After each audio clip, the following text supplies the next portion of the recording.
नमो भगवते वासुदेवाय। ओम नमो भगवते वासुदेवाय। ओम नमो भगवते वासुदेवाय। कल हमने सुना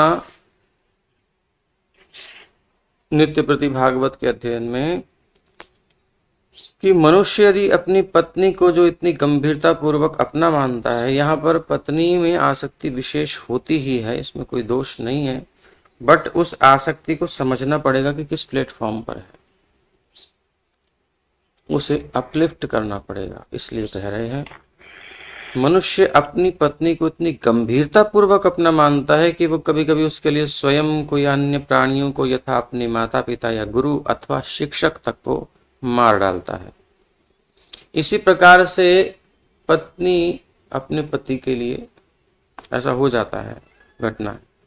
अतः यदि कोई ऐसी पत्नी के प्रति इतनी आसक्ति का परित्याग कर सकता है तो वो उन पूर्ण पुरुषोत्तम भगवान को जीत लेता है जो अजेय हैं। अब इस बात को सुनने के बाद भी यदि हमको कुछ डाउट है कि भाई प्यार किया तो डरना क्या, तो फिर हम कभी अध्यात्म में आगे नहीं बढ़ सकते। इससे स्पष्ट नारद जी क्या बोलेंगे। और ये वर्णाश्रम में ये कोई अध्यात्म की बात नहीं चल रही कि भाई ये प्रहलाद महाराज के उपदेश चल रहे हैं जो भगवान ने पूर्ण मन लगाना है, नहीं, ये भी आप गृहस्थी में हैं उनके लिए बता रहे हैं ये बात।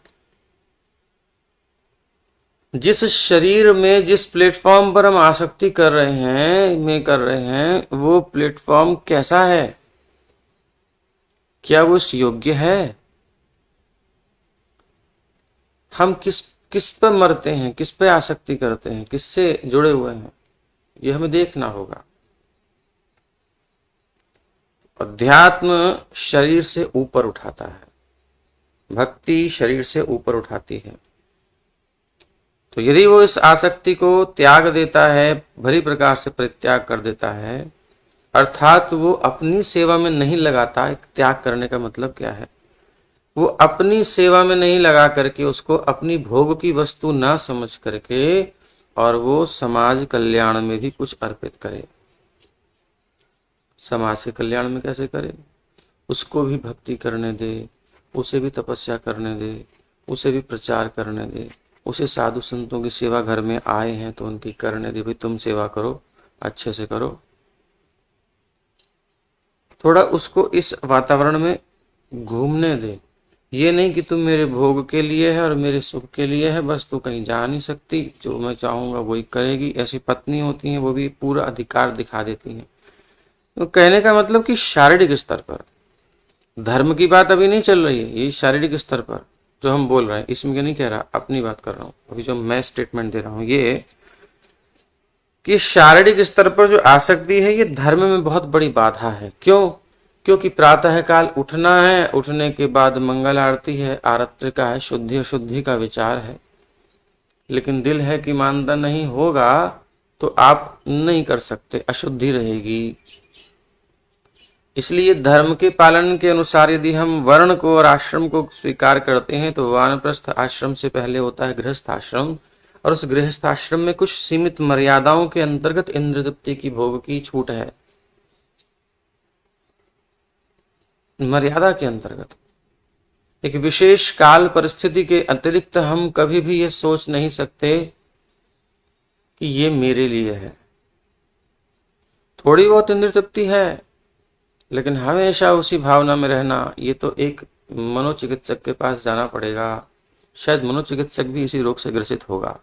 कहाँ जाएंगे फिर? शरीर से उठना है। अरे पिताजी चले गए, मेरी पत्नी चली गई।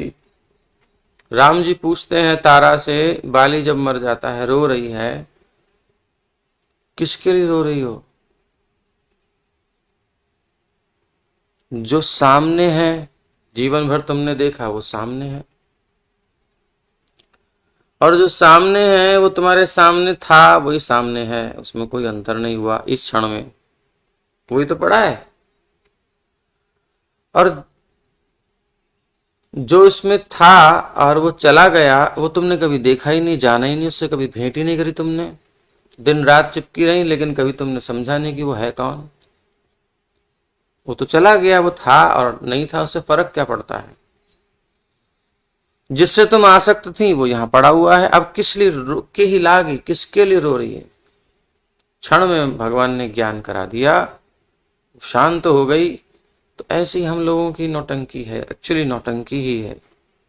अब संसार में जो है वो शायद बुरा माने, बट आप सब सुन रहे हो, सुनने के बाद तो समझना चाहिए कि नौटंकी और कुछ नहीं है। अननेसेसरी बॉडी से हम कनेक्टेड हो गए हैं, अपने शरीर से हो गए। बड़ी भयंकर आ सकती है, इतनी आसान नहीं है छोड़नी। साफ साफ दिख रहा है कि शरीर अलग है, बचपन वाला शरीर मर चुका है, मगर एक ऐसा भ्रम बना हुआ है कि मैं तो वही हूं, तो मैं शरीर वही हूं।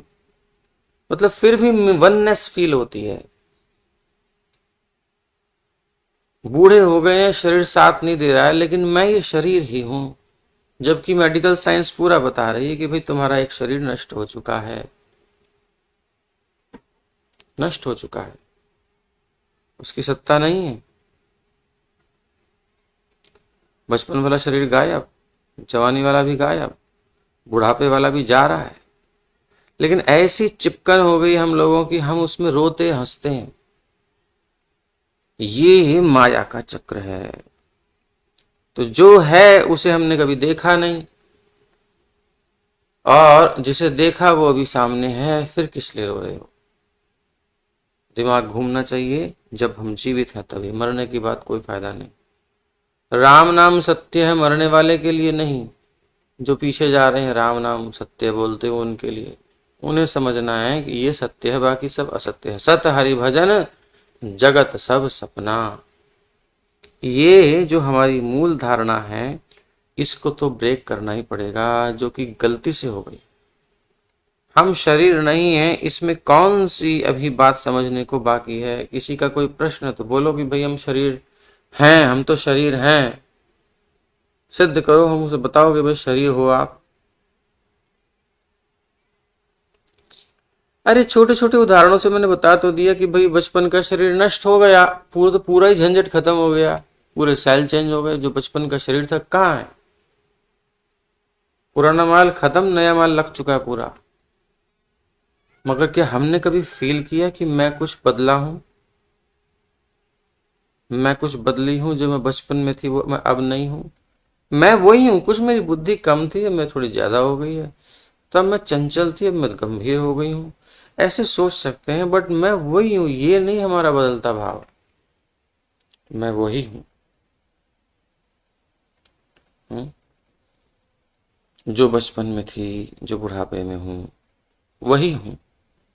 ये वही हूं की भावना जहां से आ रही है वहां पर लगती नहीं है, कहीं और ही लगती है तो आत्मा की भावना। आत्मा वही है, नित्य है, एक रस है, अखंड है। लेकिन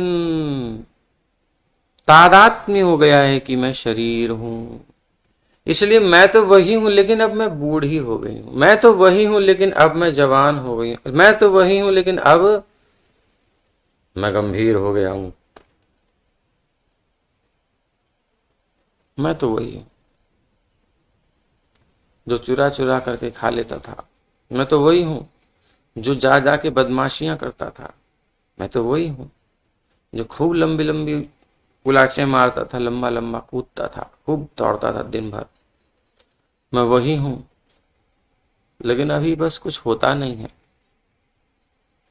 मैं वही हूं आत्मा वाला, और होता नहीं, और मैं ये और मैं वो करता था, ये सब शरीर वाला। ये दोनों का कॉम्बिनेशन है। ये अहंकार की ग्रंथि है। अहंकार गांठ जो होती है ना, गठजोड़ा, ये गठजोड़ा अहंकार है। ये गांठ अहंकार है जो इधर को और इधर को जोड़ती है। ये सृष्टि प्रक्रम में हमने समझा। इसको जुड़े जुड़े हम जन्म जन्म अनंत जन्म बीत गए, अनंत काल बीत गया। अब इस जुड़े जुड़े से थोड़ा अलग होना है ना, इस गांठ को खोलना है।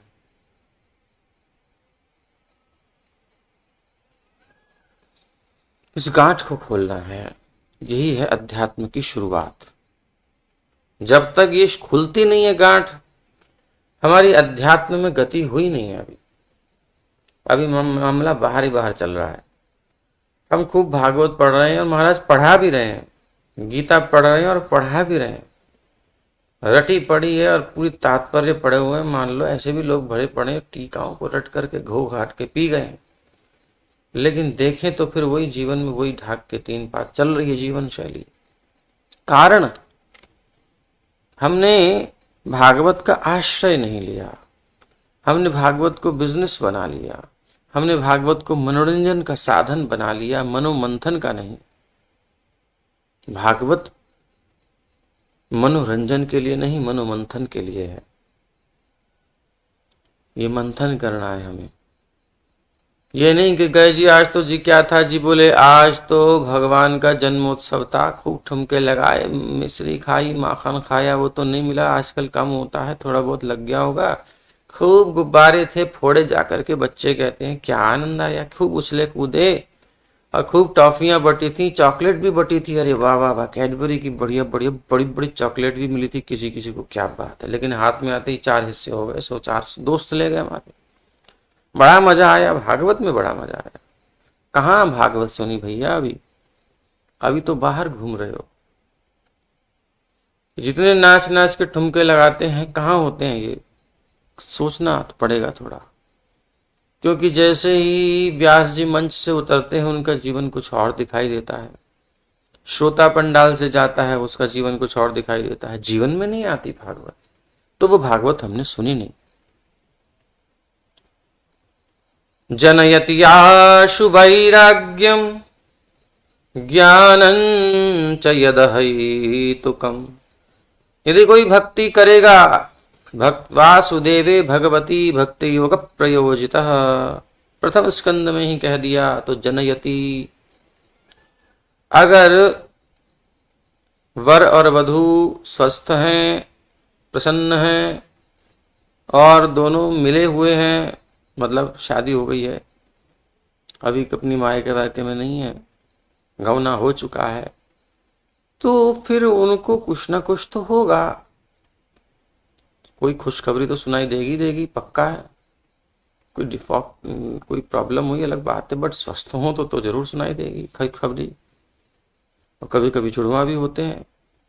तो यहाँ पर भक्ति महारानी यदि कोई ढंग से करता है, मतलब वासुदेवे भगवती, वासुदेव में भगवती भक्ति होगा, भगवान श्री कृष्ण के प्रति समर्पित होता है कोई गंभीरता से, अंतःकरण को, मन को, बुद्धि को, इंद्रियों को, सवई मनः कृष्ण पदारविंदयोर वैकुंठ वचांसि वैकुंठ गुणानुवर्णने करौ हरेर मंदिर मार्जनादिषु श्रुतिं चकाराच्युत सत्कथोदये।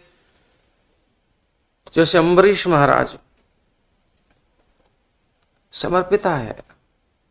हमारा यदि समर्पण भगवान के प्रति, कथा के प्रति, नाम के प्रति, गीता के प्रति, भक्तों के प्रति है, तो निश्चित फिर संतान होगी। एक होगी ज्ञान, दूसरी होगी वैराग्य, नॉलेज भी होगी और वैराग्य भी होगा। वैराग्य किससे होगा? उदासी वाला वैराग्य नहीं, रे तो कोई मन ही नहीं लगता मेरा, पता नहीं क्या हो गया मुझे, नहीं नहीं। गलत चीजों से मन हटेगा, अनर्थ निवृत्ति, अनर्थ जिसका कोई अर्थ नहीं है, अननेसेसरी हम उसको ढो रहे हैं, वो सब हट जाएगा, वो सब खत्म हो जाएगा, उससे मन हट जाएगा। अनर्थ निवृत्ति स्यात्, ज्ञान हो जाएगा कि क्या सत्य है क्या असत्य है, और असत्य से हमारी चेतना हट जाएगी, सत्य को हम पकड़ लेंगे, ये होगा, इसमें कोई संदेह नहीं। लेकिन ऐसा नहीं हो रहा, धीरे धीरे संसार छूट नहीं रहा और हम लगे पड़े हैं संसार में, वही आसक्तियां बनी पड़ी हैं जो पहले थीं, वही सब आशाएं बनी पड़ी हैं जो पहले थीं। तो फिर इसका मतलब हमने अभी कुछ नहीं किया, अभी हमने केवल टाइम पास किया बस। तो इसलिए गंभीर होना पड़ेगा। ये भागवत आपको बस एक ही जन्म में पार कर देगी, इसमें 2 जन्मों की जरूरत नहीं है। ये हरि नाम आपको एक ही जन्म में पार कर देगा, इसमें 2 जन्मों की जरूरत नहीं है। लेकिन बात क्या है भैया, थोड़ा गंभीरता से लेना पड़ेगा, मामला चल क्या रहा है ये देखना पड़ेगा। तो इसलिए पहले तो हम अपने आप को शरीर मानते हैं, तभी हम दूसरे शरीर में आसक्त होते हैं। कोई अपने बारे में कब सोचेगा, जब वो दूसरे के बारे में सोचना थोड़ा सा, जैसे कि मान लो हमारा ध्यान कहीं चिपका पड़ा है, लगा पड़ा है, हम बड़े ध्यान से देख रहे हैं, खो गए उसके अंदर। तो जब उसमें खोए हुए होते हैं तो अपना ध्यान होता है कि नहीं, उसमें से ध्यान। अब पीछे क्या होता है कि कभी कभी कुछ प्रॉब्लम हो जाती है, कुछ कट गया, कहीं पिट गया, कहीं कुछ लग गया कपड़े में, कुछ ऐसा है ना, कुछ कुछ बातें होती हैं। तो हमें पता, अच्छा कब लग गया ये पता ही नहीं चला, आप कहीं और थे। तो जब हम पहले वहां से हटेंगे तब तो अपने आप से हटेंगे। पहले जहां फंसे हुए हैं वहां से निकले, फिर स्वयं से जो जहां शरीर में अपने में भ्रम है वो निकलेगा। तो इसलिए पहले जहां सबसे ज्यादा आसक्ति होती है उसकी बात करी जा रही है। जिस समुचित कृमि भीष्म कृमि विड्भस्म निष्ठान्तम क्वेदम तुच्छम कलेवरम क्वत्तदीयरतिर्भारया क्वायमात्मा न भक्षति। समुचित विचार विमर्श करके मनुष्य को अपनी पत्नी के शरीर के प्रति आकर्षण को त्याग देना चाहिए, क्योंकि वो शरीर क्या है, अंततगत्वा छोटे छोटे कीड़े मकोड़ों, मल या राख में परिणत हो जाने वाला है। उत्तराखंड में जैसे कि हुई बाढ़ आ गई अचानक, पता नहीं कौन कहाँ गया, कहाँ बह के मरा, क्या हुआ, सियार खा रहे हैं, कौन खा रहा है, लाशें पड़ी हुई हैं, कुछ सड़ गई हैं, उनमें कीड़े पड़ गए। यही होना है। कितनी ही ब्यूटीफुल हो, कितना ब्यूटी पार्लर का बिल आता हो, महीने का बॉडी के डेकोरेशन का कितना ही खर्चा हो, लेकिन कीड़ा ही पड़ता है उसमें, और कुछ तो पड़ेगा नहीं। ठीक है। तो जिस शरीर में आसक्ति है वो तो छोटे छोटे कीड़े मकोड़ों में बदलने वाला है। नहीं तो अगर आपने बड़े सम्मान के साथ उसका दाह संस्कार किया तो वो शरीर फिर राख में बदल जाएगा। और यदि कहीं जंगल में भटक गए और कोई जानवर वानवर खा गया तो उसका मल बन के निकल जाएगा, बात खत्म। इस बॉडी का यही होना है, इसके अलावा तो कुछ बनना नहीं है। कृमि भस्म विड, ये तो सड़ेगा, कीड़े पड़ेंगे, दफना आदि देते हैं लोग, या फिर ये राख में बदलेगा या फिर ये मल में बदलेगा, बस। इसके अलावा क्या बनेगा बताओ, तो कुछ बनने वाला नहीं। ऐसे शरीर को जो भला इस प्रकार का है, तो भला इस तुच्छ शरीर का क्या महत्व है, इस दृष्टि से देखें तो कोई महत्व नहीं है। परम पुरुष कितने महान हैं जो आकाश के समान सर्वव्यापी हैं। तो यहां पर भी इसी बात पर बल दिया गया है कि मनुष्य अपनी पत्नी के प्रति, या दूसरे शब्दों में पत्नी के प्रति आकर्षण का मतलब क्या है, इसको थोड़ा समझिए। वो आकर्षण होता क्यों है? यौन जीवन के प्रति आसक्ति वही आकर्षण है, इसको त्याग दे। इससे धारणा और गाढ़ी होती है, और गाढ़ी होती है कि मैं ये शरीर हूं। जितना हम इस सुख को लेते हैं ना, उतने अनुपात में हम शरीर में अपने अहम की वृद्धि करते हैं कि मैं ये शरीर हूं। जितना हम विषय भोग करते हैं, इंद्रियों को तृप्त करते हैं, उतनी ये धारणा दृढ़ होती है। और जितना हम तपस्या करते हैं, तपो दिव्यम पुत्र का ये न सत्वं शुद्ध्येद यस्मात् ब्रह्म सौख्यम त्वनंतम, जितनी तपस्या करते हैं उतनी इस धारणा से मुक्त होते हैं, जितनी इस धारणा से मुक्त होते हैं उतनी आनंद की तरफ वृद्धि करते हैं, गति करते हैं। कारण क्या है? हम हैं ही सच्चिदानंद के अंश, और बहिर्जगत में भटक गए, इस मलमूत्र के भांड में आसक्त हो गए। इससे अपनी आसक्ति हटेगी कब? जब विषय भोग नहीं करेंगे। इसलिए योगी सब तरफ से इंद्रियों को समेट लेता है, क्योंकि इन इंद्रियों का उपयोग जो शरीर में उपस्थित है, जब हम करते हैं तो इनमें एक अनुभूति होती है सुख की, और फिर वो जो होते हैं हम सोचते हैं कि ये मुझ में हो रही है, तो फिर हम इसको छोड़ना नहीं चाहते, इससे अलग नहीं होना चाहते। यानी बॉन्ड और बढ़ गया, खतरनाक हो गया। और जब हम तपस्या करते हैं, यानी इंद्रियों को तृप्त नहीं करते, जीवन यापन के लिए जितना आवश्यक है उतना स्वीकार करते हैं, एंजॉयमेंट की टेंडेंसी से कुछ नहीं करते, तब हम उतने शरीर के धरातल से उठते जाते हैं। फिर हमारी आपूर्ति होती है आत्म स्तर से, आत्म के धरातल से।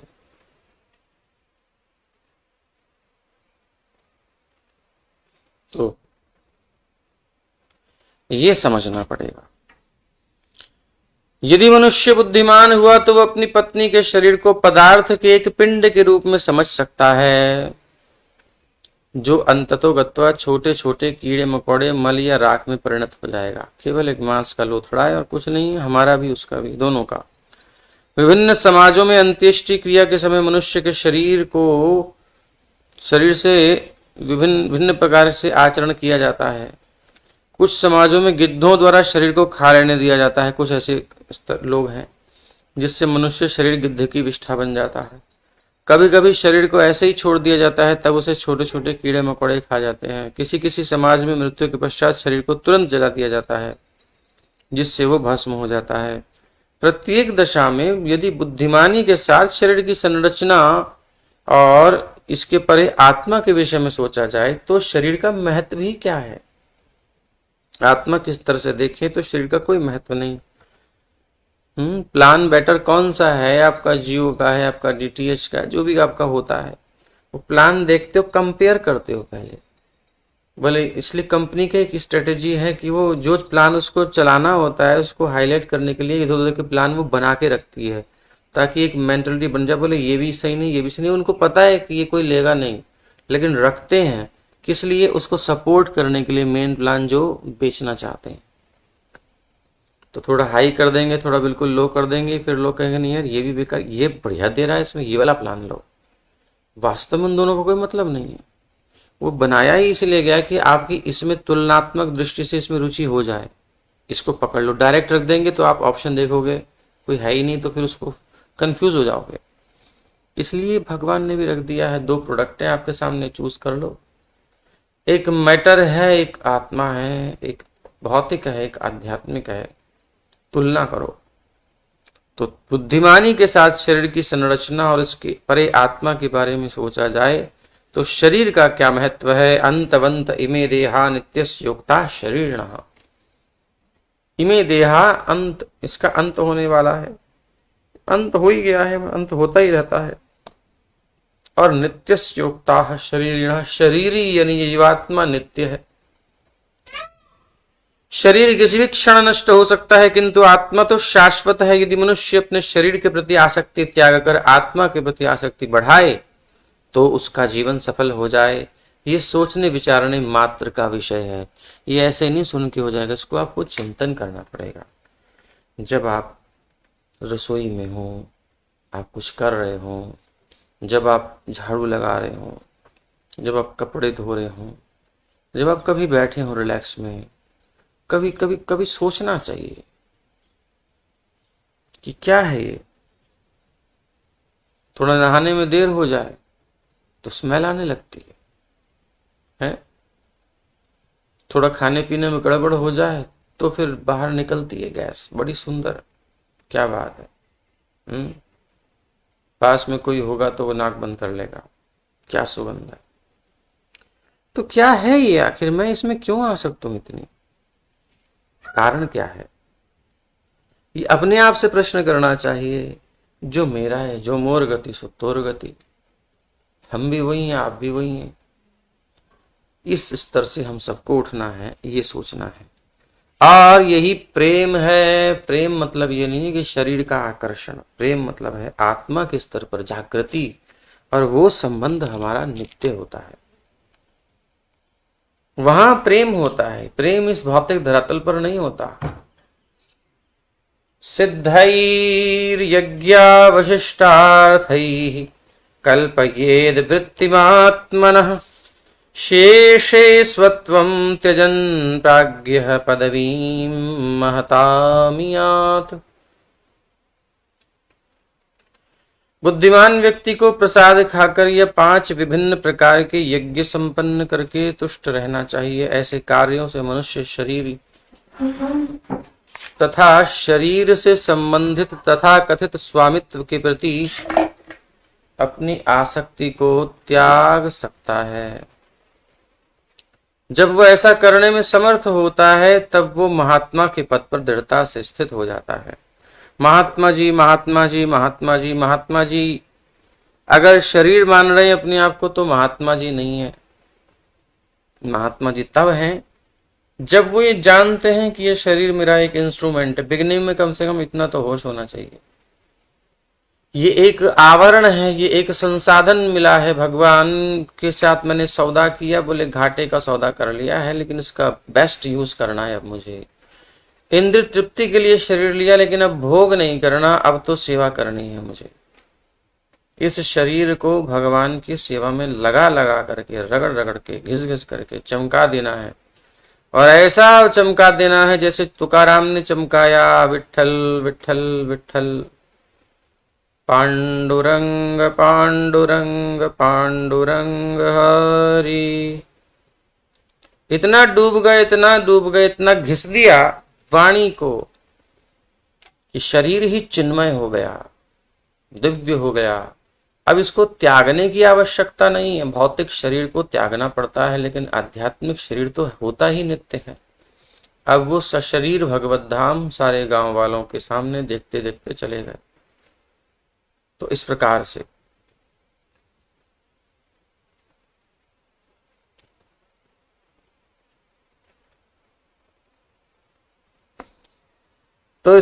से मीराबाई सशरीर भगवान में लीन हो गई। अरे सारे ब्रजवासी देखते देखते आपने महात्म्य में सुना ही था, इतने लीन हो गए, तादात्म्य को प्राप्त कर लिए। देखिए पूरी कथा क्रम से है, फोल्डर अलग अलग है। आप प्लेलिस्ट में जाएंगे चैनल की कृष्ण चेतना तो आपको मिलेगा भागवत का महात्म्य, अलग मिलेंगे कुछ वीडियोस, प्रथम स्कंद, द्वितीय स्कंद। तो महात्म्य में हम देखेंगे, देखा था कि सारे महारानियां जितनी भी भगवान की जो द्वारिका से आई हुई थीं, भगवान के स्वधाम गमन के बाद उनको विरह सता रहा था भगवान का, तो सब की इच्छा पूर्ति हुई कैसे, भागवत की कथा सुनकर। और वो कथा कैसे सुने, तादात्म्य के साथ, बिल्कुल लीन होकर के, अपने शरीर का भान, देह भान भूल करके, और डूब गए कथा में। तो जो भी उसमें वादक भी थे, संगीतज्ञ भी थे, जो भी कुछ थे सेवा में, वो सारी की सारी स्थिति, पूरी फिल्म ही अंतर्धान हो गई। अर्थात एक ऐसा पर्दा पड़ा कि कोई नहीं दिखाई दे रहा। सब जैसे कि होता है पर्दे के पीछे कुछ लोग होते हैं। जब हम लीला देखते हैं, ठाकुर जी की रामलीला है, रासलीला है, तो पर्दे के पीछे बहुत सारे लोग होते हैं। पर्दा उठते ही दिखाई देता है, पर्दा गिरते ही खत्म हो जाता है।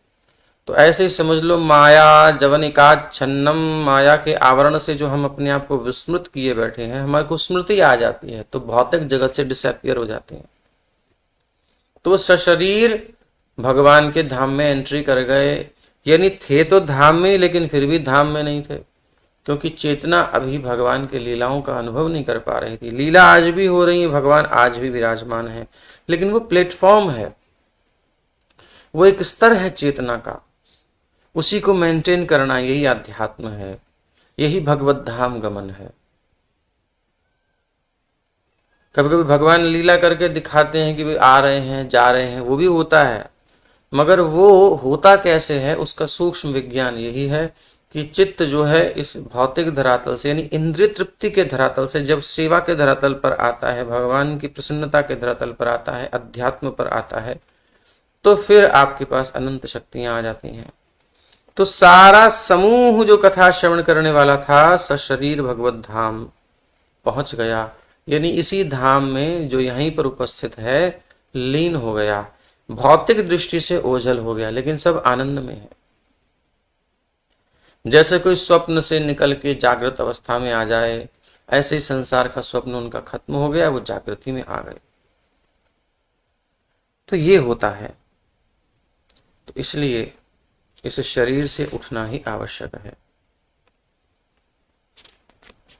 तो महात्मा तभी होता है जब तक इस पद पर नहीं है, ये कम से कम बेसिक थ्योरी में नहीं पता उसको, तो महात्मा हो नहीं सकता। प्रकृति ने पूर्व से हमें भोजन देने की व्यवस्था कर रखी है। पूर्ण पुरुषोत्तम भगवान के आदेश से 84 लाख योनियों में हर एक जीव के लिए भोजन की वस्तुओं की व्यवस्था है, सबको खाने को मिल रहा है। एको बहुनांग यो विदधाति कामान, वो एक है लेकिन बहुतों की इच्छाओं की पूर्ति करता है। नरसिंह भगवान ने प्रहलाद महाराज से कहा, काम पूरोस्म्यहम नृणाम, समस्त मनुष्यों की, समस्त जीवों की कामनाओं को पूर्ण करने वाला मैं हूं। प्रत्येक जीव को कुछ न कुछ खाना पड़ता है, और वास्तव में पूर्ण पुरुषोत्तम भगवान ने पूर्व से उसके जीवन की आवश्यकताओं की व्यवस्था कर रखी है। भगवान ने हाथी और चींटी दोनों ही के लिए भोजन बनाया है। सभी जीव परमेश्वर के भरोसे जीवित हैं। इसलिए बुद्धिमान मनुष्य को भौतिक सुविधाओं के लिए कठिन परिश्रम नहीं करना चाहिए। प्रत्युत क्या करना चाहिए, इतना कलेक्ट करने की जरूरत नहीं है। क्या करना चाहिए, उसे कृष्ण भावनामत में अग्रसर होने के लिए अपनी शक्ति बचानी चाहिए। ये शरीर में जितनी एनर्जी है, इस एनर्जी को हम किस लिए वेस्ट कर रहे हैं? तथा कथित सुख के लिए, मेंटेनेंस के लिए। 70% हमारा बेकार जाता है। आपके मोबाइल में जितने फीचर्स हैं, क्या आप सब यूज कर रहे हैं? पहले तो यही देख लो। जितना दिमाग हमारे पास है, क्या हम अपना पूरा दिमाग लगा पा रहे हैं? एक वैज्ञानिक से पूछेंगे, एक डॉक्टर से पूछेंगे, तो बताएगा कि नहीं, सबका यूज नहीं होता है, बहुत बचा पड़ा है इसका। तो बचा तो हुआ है, एक्स्ट्रा करना क्या है? जिससे जीवन चले उतना ठीक है। बाकी का यदि इच्छा है करने की, तो उस धन को भगवान के प्रचार में लगाएं, तो ये भी आपके अध्यात्म में ही गिनती होगी। अथवा कोई आवश्यकता नहीं है आपके पास। देखो, दो स्थिति होती हैं, एक अमीर व्यक्ति और एक गरीब व्यक्ति।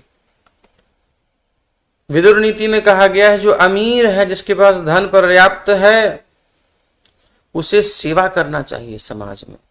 अध्यात्म की इस वितरण में गीता के, भागवत के संदेश को लोगों को अज्ञान से निकालने के लिए, कंफ्यूजन से दूर करने के लिए, वो फालतू में लाइफ स्टाइल ऐसा जी रहे हैं कि वो अपने पैर पे कुल्हाड़ी मार रहे हैं। उससे निकालने में किसी को धन देना वो कोई बहुत बड़ी अच्छी बात नहीं है।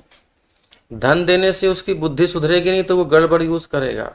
लेकिन उसको एक नॉलेज दे देना, उसको ज्ञान दे देना, उसको एक लाइफ स्टाइल प्रॉपर दे देना, वो बहुत इंपॉर्टेंट है। वो धन खराब नहीं करेगा, बचा लेगा, कमा लेगा। तो ज्ञान प्रदान करना, ये नॉलेज का स्प्रेड करना, इसको फैलाना, इसके प्रसार में धन का व्यय करना चाहिए। जिनके पास धन है उन्हें कमाएं, लगाएं, वो भी सेवा होगी। लेकिन जिसके पास धन नहीं है, उसको नहीं देखना चाहिए वो फलाने की कोठी इतनी बड़ी है, उसका महल इतना बड़ा बन गया, ऐसा हो गया। उसको भगवान ने कुछ और जॉब दी है। जो गरीब है, झोपड़ी में है, अथवा बहुत दो टाइम की रोटी का गुजारा चल रहा है, उसको ये सोचना चाहिए, भगवान ने मुझे बहुत सारा समय दिया है अपना भजन करने के लिए। तो उस गरीब और उस अमीर दोनों के गले में पत्थर बांध करके और उनको समुद्र में फेंक देना चाहिए। भारी सा पत्थर बांध करके, जंजीर के साथ, रस्सी के साथ, जिससे भी बांधना हो, और डुबो देना चाहिए। बोले ऊपर ही मत आइयो तुम। क्यों? अगर तुम्हारे पास धन है फिर भी तुम सेवा नहीं कर रहे समाज की, और तुम गरीब हो फिर भी तुम भजन नहीं कर रहे भगवान का, तो मरने लायक हो, किसी काम के नहीं। इसलिए दोनों ही परिस्थितियां अनुकूल हैं भजन की, कोई प्रतिकूल नहीं। कर सकते हैं, बस चेतना नहीं है, तो चेतना देने का प्रयास हम कर रहे हैं, भागवत कर रही है। तो इसलिए महात्मा बनना है। कृष्ण भावनामृत में अग्रसर होने के लिए अपनी शक्ति बचानी है, शक्ति को वेस्ट नहीं करना है। क्योंकि ये जो हमारी ग्रोथ होगी, स्पिरिचुअल ग्रोथ, ये परमानेंट है। और शारीरिक तो हम देख ही चुके हैं, जन्मों जन्मों से बहुत कुछ कमाया, सब लुट गया। कितनी पत्नियां हमारी, कितने पति हमारे पिछले वाले, कुछ याद नहीं है। कितने बॉयफ्रेंड, कितने गर्लफ्रेंड आजकल के ही नहीं याद, तो पिछले को छोड़ो। कितने बच्चे हमारे होंगे, कितनी बच्चियां होंगी, हमारी संतानें होंगी, कहाँ हैं? कितने शरीर हमारे मिलके चले गए, कहाँ हैं? कुछ याद नहीं है। कितने माता पिता कहाँ गए, रिलेटिव्स कहाँ गए, किस देश में हम जन्मे होंगे, उस संस्कृति को हमने माना होगा। ये सब जगह चल रहा है, ये सब छूट जाएगा। लेकिन एक चीज है जो हमेशा है, थी, रहेगी, उस पर हमें पहुंचना है। वही भागवत पहुंचा रही है। तो महात्मा यही करता है, वो अपनी एनर्जी को वेस्ट नहीं करता है, सही जगह लगाता है। आकाश, वायु, स्थल तथा समुद्र में उत्पन्न की गई समस्त वस्तुएं पूर्ण पुरुषोत्तम भगवान की हैं, हमारी, हमारे बाप की नहीं है। बहुत दुष्ट है ये मन। आदमी देखता है ना तो बस ये तो मेरी, ये तो मेरा हो जाए तो क्या बात बन जाए। हर चीज पर दृष्टि जाने से पहले एक विचार होता है मन में कि मेरे सुख के लिए, मेरे पास, मेरे लिए। लोभ होता है उसको अपने सुख के लिए। ये जो वृत्ति है ये आसुरी वृत्ति है, इससे संसार में फंसे हैं। लेकिन वास्तव में क्या है, फैक्ट क्या है, वो सब कुछ भगवान का है। हम नहीं थे तब भी था, हम नहीं रहेंगे तब भी रहेगा। हमारे छोटे से जीवन में हम उसे अपना मान लेते हैं, वो फिर भी भगवान का रहता है। तो आकाश, वायु, स्थल, समुद्र में उत्पन्न की गई समस्त वस्तुएं पूर्ण पुरुषोत्तम भगवान की हैं और हर जीव को भोजन दिया जाता है। इसलिए मनुष्य को आर्थिक विकास के विषय में अधिक उत्सुक नहीं रहना चाहिए कि इतना हमको विकास करना है। और नहीं, अगर अध्यात्म का विकास नहीं करेगा, आर्थिक विकास करेगा तो रावण वाली सभ्यता हो जाएगी, राम राज्य नहीं आ सकता। क्या करना चाहिए? आर्थिक विकास में इधर उधर के चक्कर में ज्यादा न पड़ के जन्म मृत्यु के चक्र में गिरने का खतरा मोल लेकर अनावश्यक रूप से व्यर्थ ही समय और शक्ति को अपव्यय नहीं करना चाहिए। कैसे ये मनुष्य शरीर प्राप्त हुआ है? केवल एक उद्देश्य है, केवल एक उद्देश्य। अब इस सर्कल से निकल जाएं। जन्म मृत्यु जरा व्याधि, जन्म मृत्यु जरा व्याधि, जन्म मृत्यु बुढ़ापा रोग, जन्म मृत्यु बुढ़ापा रोग, चलता रहेगा, चलता रहेगा, पिसता रहेगा, पिसता रहेगा। इस चक्र से बाहर अभी आपको थोड़ी शांति मिली है, मौका है, दरवाजा खुला है। गाते तो हैं मौका मिलेगा तो हम बता देंगे, तो बताओ फिर, अब मौका मिला है, निकलो। जो वीर है वो निकल सकता है, बाकी तो आसक्त होकर के थोड़ा टाइम वेस्ट कर देंगे। जैसी टाइम और एनर्जी गई फिर तो माया पकड़ेगी, जकड़ेगी। फिर कुत्ते से पूछो भाई हरे कृष्णा, भौ भौ। भैंस से पूछो हरे कृष्णा, माँ। उसे कुछ नहीं समझ में आएगा, गई भैंस पानी में। इसलिए पानी में जाने से पहले उसका काम कर लो भैया। यही कह रही है भागवत, नारद जी।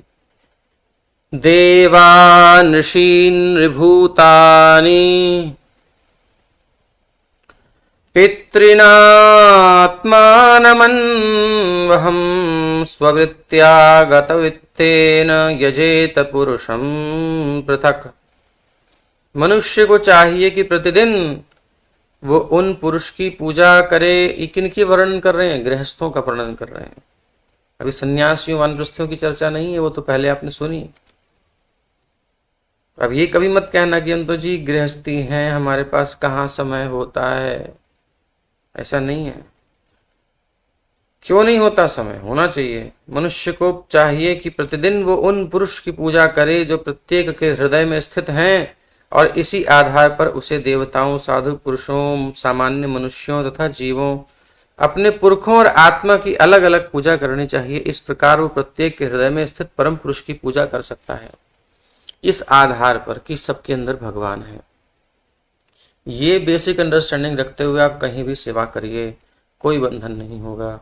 और यहां से दृष्टि हट गई और फिर हमने कुछ भी किया तो वो पुण्य के खाते में चला जाएगा और फिर वो जन्म मृत्यु के चक्र में ले जाएगा। यर्हात्मनोऽधिकाराद्याः सर्वाः स्युर्यज्ञ संपदः वैतानिकेन विधिना अग्निहोत्रादिना यजेत। जब कोई व्यक्ति संपत्ति तथा ज्ञान से समृद्ध हो जाए, ज्ञान अधिक हो गया है, संपत्ति पर्याप्त हो गई, तो जो उसके पूर्ण नियंत्रण में भी हो वो संपत्ति और ज्ञान उसके पास हो, जिनसे वो यज्ञ संपन्न कर सके अथवा पूर्ण पुरुषोत्तम भगवान को प्रसन्न कर सके, यानी पूरा व्यवस्थाओं से भगवान की सेवा में लगा भी सके, तो उसे शास्त्रों के निर्देश अनुसार अग्नि में आहुतियां डालकर यज्ञ करना चाहिए। इस प्रकार उसे पूर्ण पुरुषोत्तम भगवान की पूजा करनी चाहिए। अब नारद जी बोल रहे हैं जिस काल में, उस काल में ये प्रचलित विधि है, लेकिन अब क्या चल रहा है? वो था द्वापर था तो ये सब आहन क्रियाएं होती थी। अभी प्रचलन इतना नहीं है।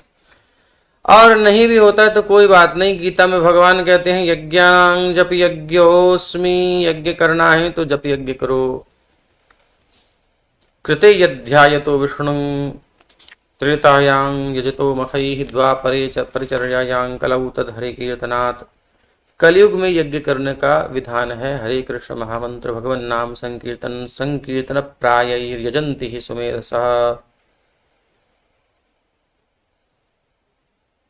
तो ये भागवत ज्ञान यज्ञ, इसमें भी हरिनाम होता है। और जप यज्ञ, रोज नियम से हम भगवान का नाम जप करें। हरे कृष्ण कृष्ण कृष्ण हरे हरे, हरे राम राम राम हरे हरे।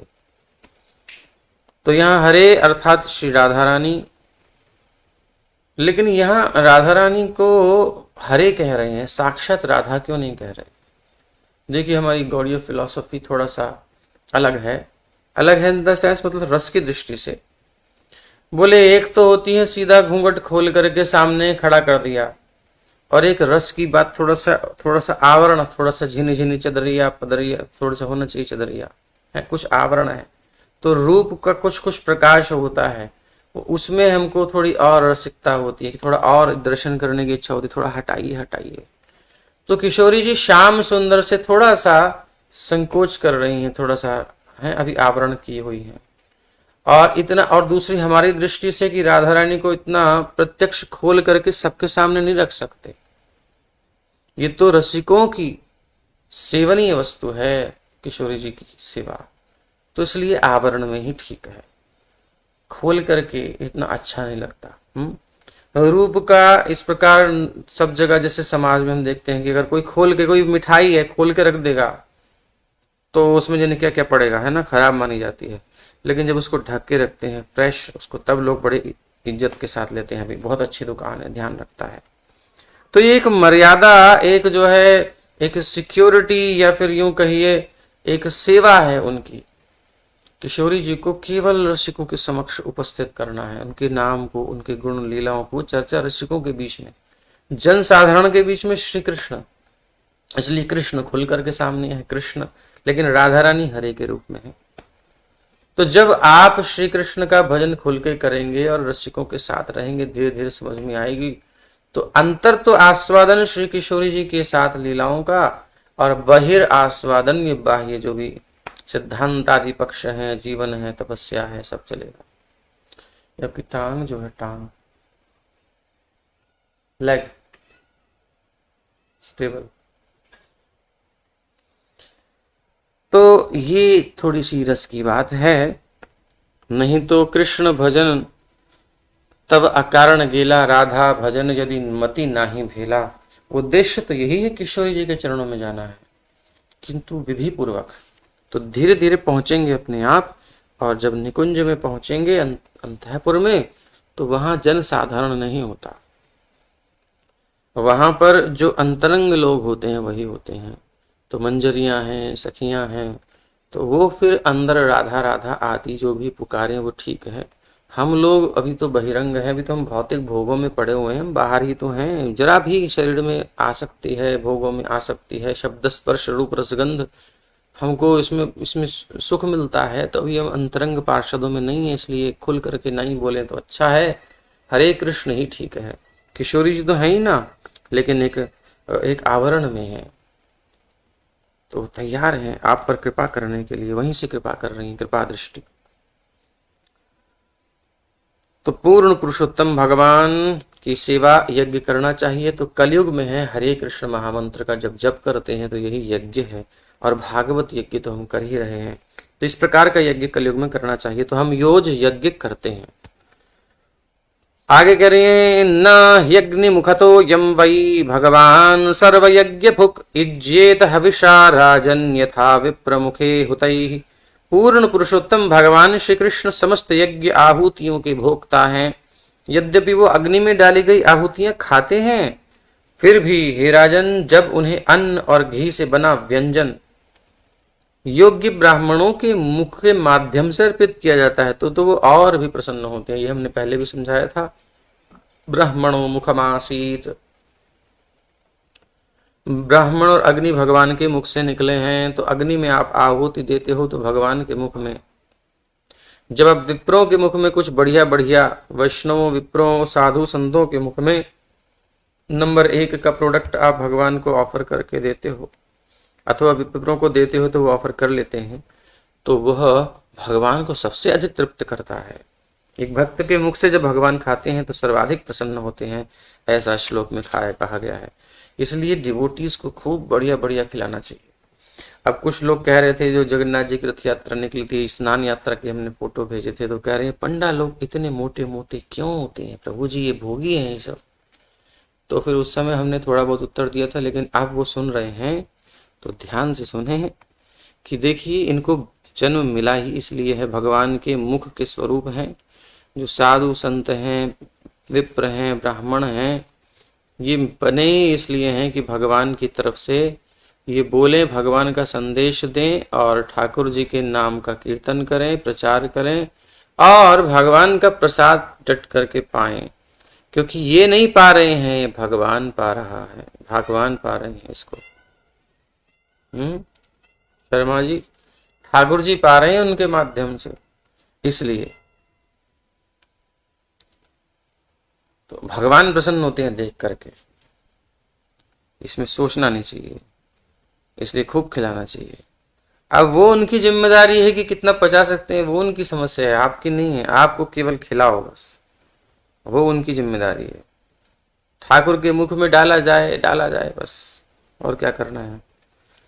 तो भगवान श्री कृष्ण प्रत्येक व्यक्ति को चाहिए कि वो संकीर्तन आंदोलन से जुड़ जाए, इस आंदोलन से जुड़िए और अपने ज्ञान और धन की आहुति इस आंदोलन की अग्नि में डालें। कौन सा यज्ञ करना है? ज्ञान की आहुति इस आंदोलन में डालनी है। यानी आपके पास जो नॉलेज आपको हम दे रहे हैं, आहुति दे रहे हैं हम, ज्ञान की आहुति, आप भी इसको आगे दीजिए ज्ञान की आहुति। जैसे कि कुछ श्रोता अभी गीता की क्लास शुरू किए हैं, जो पढ़े हैं अच्छे से, अब वो आगे भी इसको बांट रहे हैं। ये आहुति दे रहे हैं, आप यज्ञ कर रहे हैं, ज्ञान यज्ञ से उपासना कर रहे हैं। आप भगवत गीता के अंत में आपने सुना ही है, पढ़ा ही है हमने, कि भगवान कहते हैं जो मेरे इस गीता का अध्ययन करता है वो ज्ञान यज्ञ के द्वारा मेरी उपासना कर रहा है। तो गीता का पढ़ना भी एक यज्ञ है। जब हम किसी को पढ़ाते हैं तो यज्ञ कर रहे हैं, आहुति दे रहे हैं ज्ञान की। और गृहस्थ हैं, धन अर्जन करते हैं, तो उस धन की भी आहुति इस आंदोलन में देनी आवश्यक है, तभी उसकी शुद्धि होगी। और आहुति भागवत के वितरण में, गीता के वितरण में, इस संकीर्तन आंदोलन के प्रसारण में बहुत सारी सुविधाएं की आवश्यकता है, बहुत सारी सहयोग की आवश्यकता है। तो उसमें आप कीजिए, पूरे विश्व में प्रसार करना है। हम तो ये सोच रहे हैं कि जो एक दो शिक्षक बने हैं, अभी प्रयास कर रहे हैं आगे आगे बढ़ाने का, यही हम में से ही आएंगे, और कहाँ से आएंगे। तो गांव में जितने भी हमारे गांव हैं, गांव में कोई जाता नहीं है, वहां उधर इधर के लोग फालतू में जा करके भ्रमित कर रहे हैं भोले भाले लोगों को। गांव का बड़ा अच्छा अनुभव है, और वैसे भी गुरु महाराज का गांव कृपा है, ग्राम में जन निस्तारिणी। तो हम ये सोच रहे हैं कि गांव गांव में एक प्रचारक होना चाहिए, हर गांव में हमारा। उस गांव के एक व्यक्ति को हम अच्छे से ट्रेन कर दें, वो अपने पूरे गांव को संभाले, प्रचार करे, खूब गीता पढ़ाए, सबको कीर्तन करे रोज नियम से। ऐसे हर गांव में कुछ हो। तो जब हम धीरे धीरे, इसलिए हमने ये प्रयास किया है कि गीता को अधिक से अधिक लोग पढ़ें। तो रजिस्ट्रेशन कराए हैं कुछ लोगों ने, और आप फैलाइए इसको, अधिक से अधिक लोग होंगे, और पूरा ये कोर्स जब हो जाएगा तो अच्छे से समझ पाएंगे। फिर उनको अपने अपने एरिया में प्रचार करना है। तो इसलिए खोज करके और पढ़िए।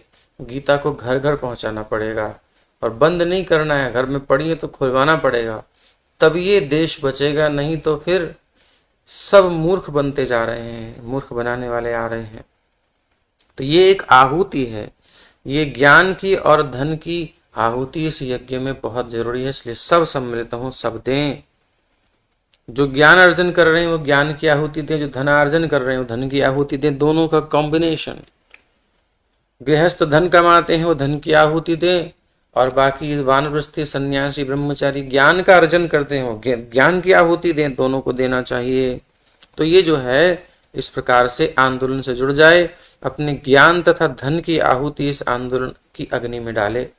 हम अपने संकीर्तन आंदोलन या हरे कृष्ण आंदोलन में अर्चा विग्रह पर भव्य प्रसाद चढ़ाते हैं, भगवान को भोग लगाते हैं और वो प्रसाद, उसके पश्चात भगवान को भोग चढ़ाते हैं। भोग के बाद पश्चात उस प्रसाद को ब्राह्मणों, वैष्णवों एवं सामान्य लोगों में भी वितरण करते हैं।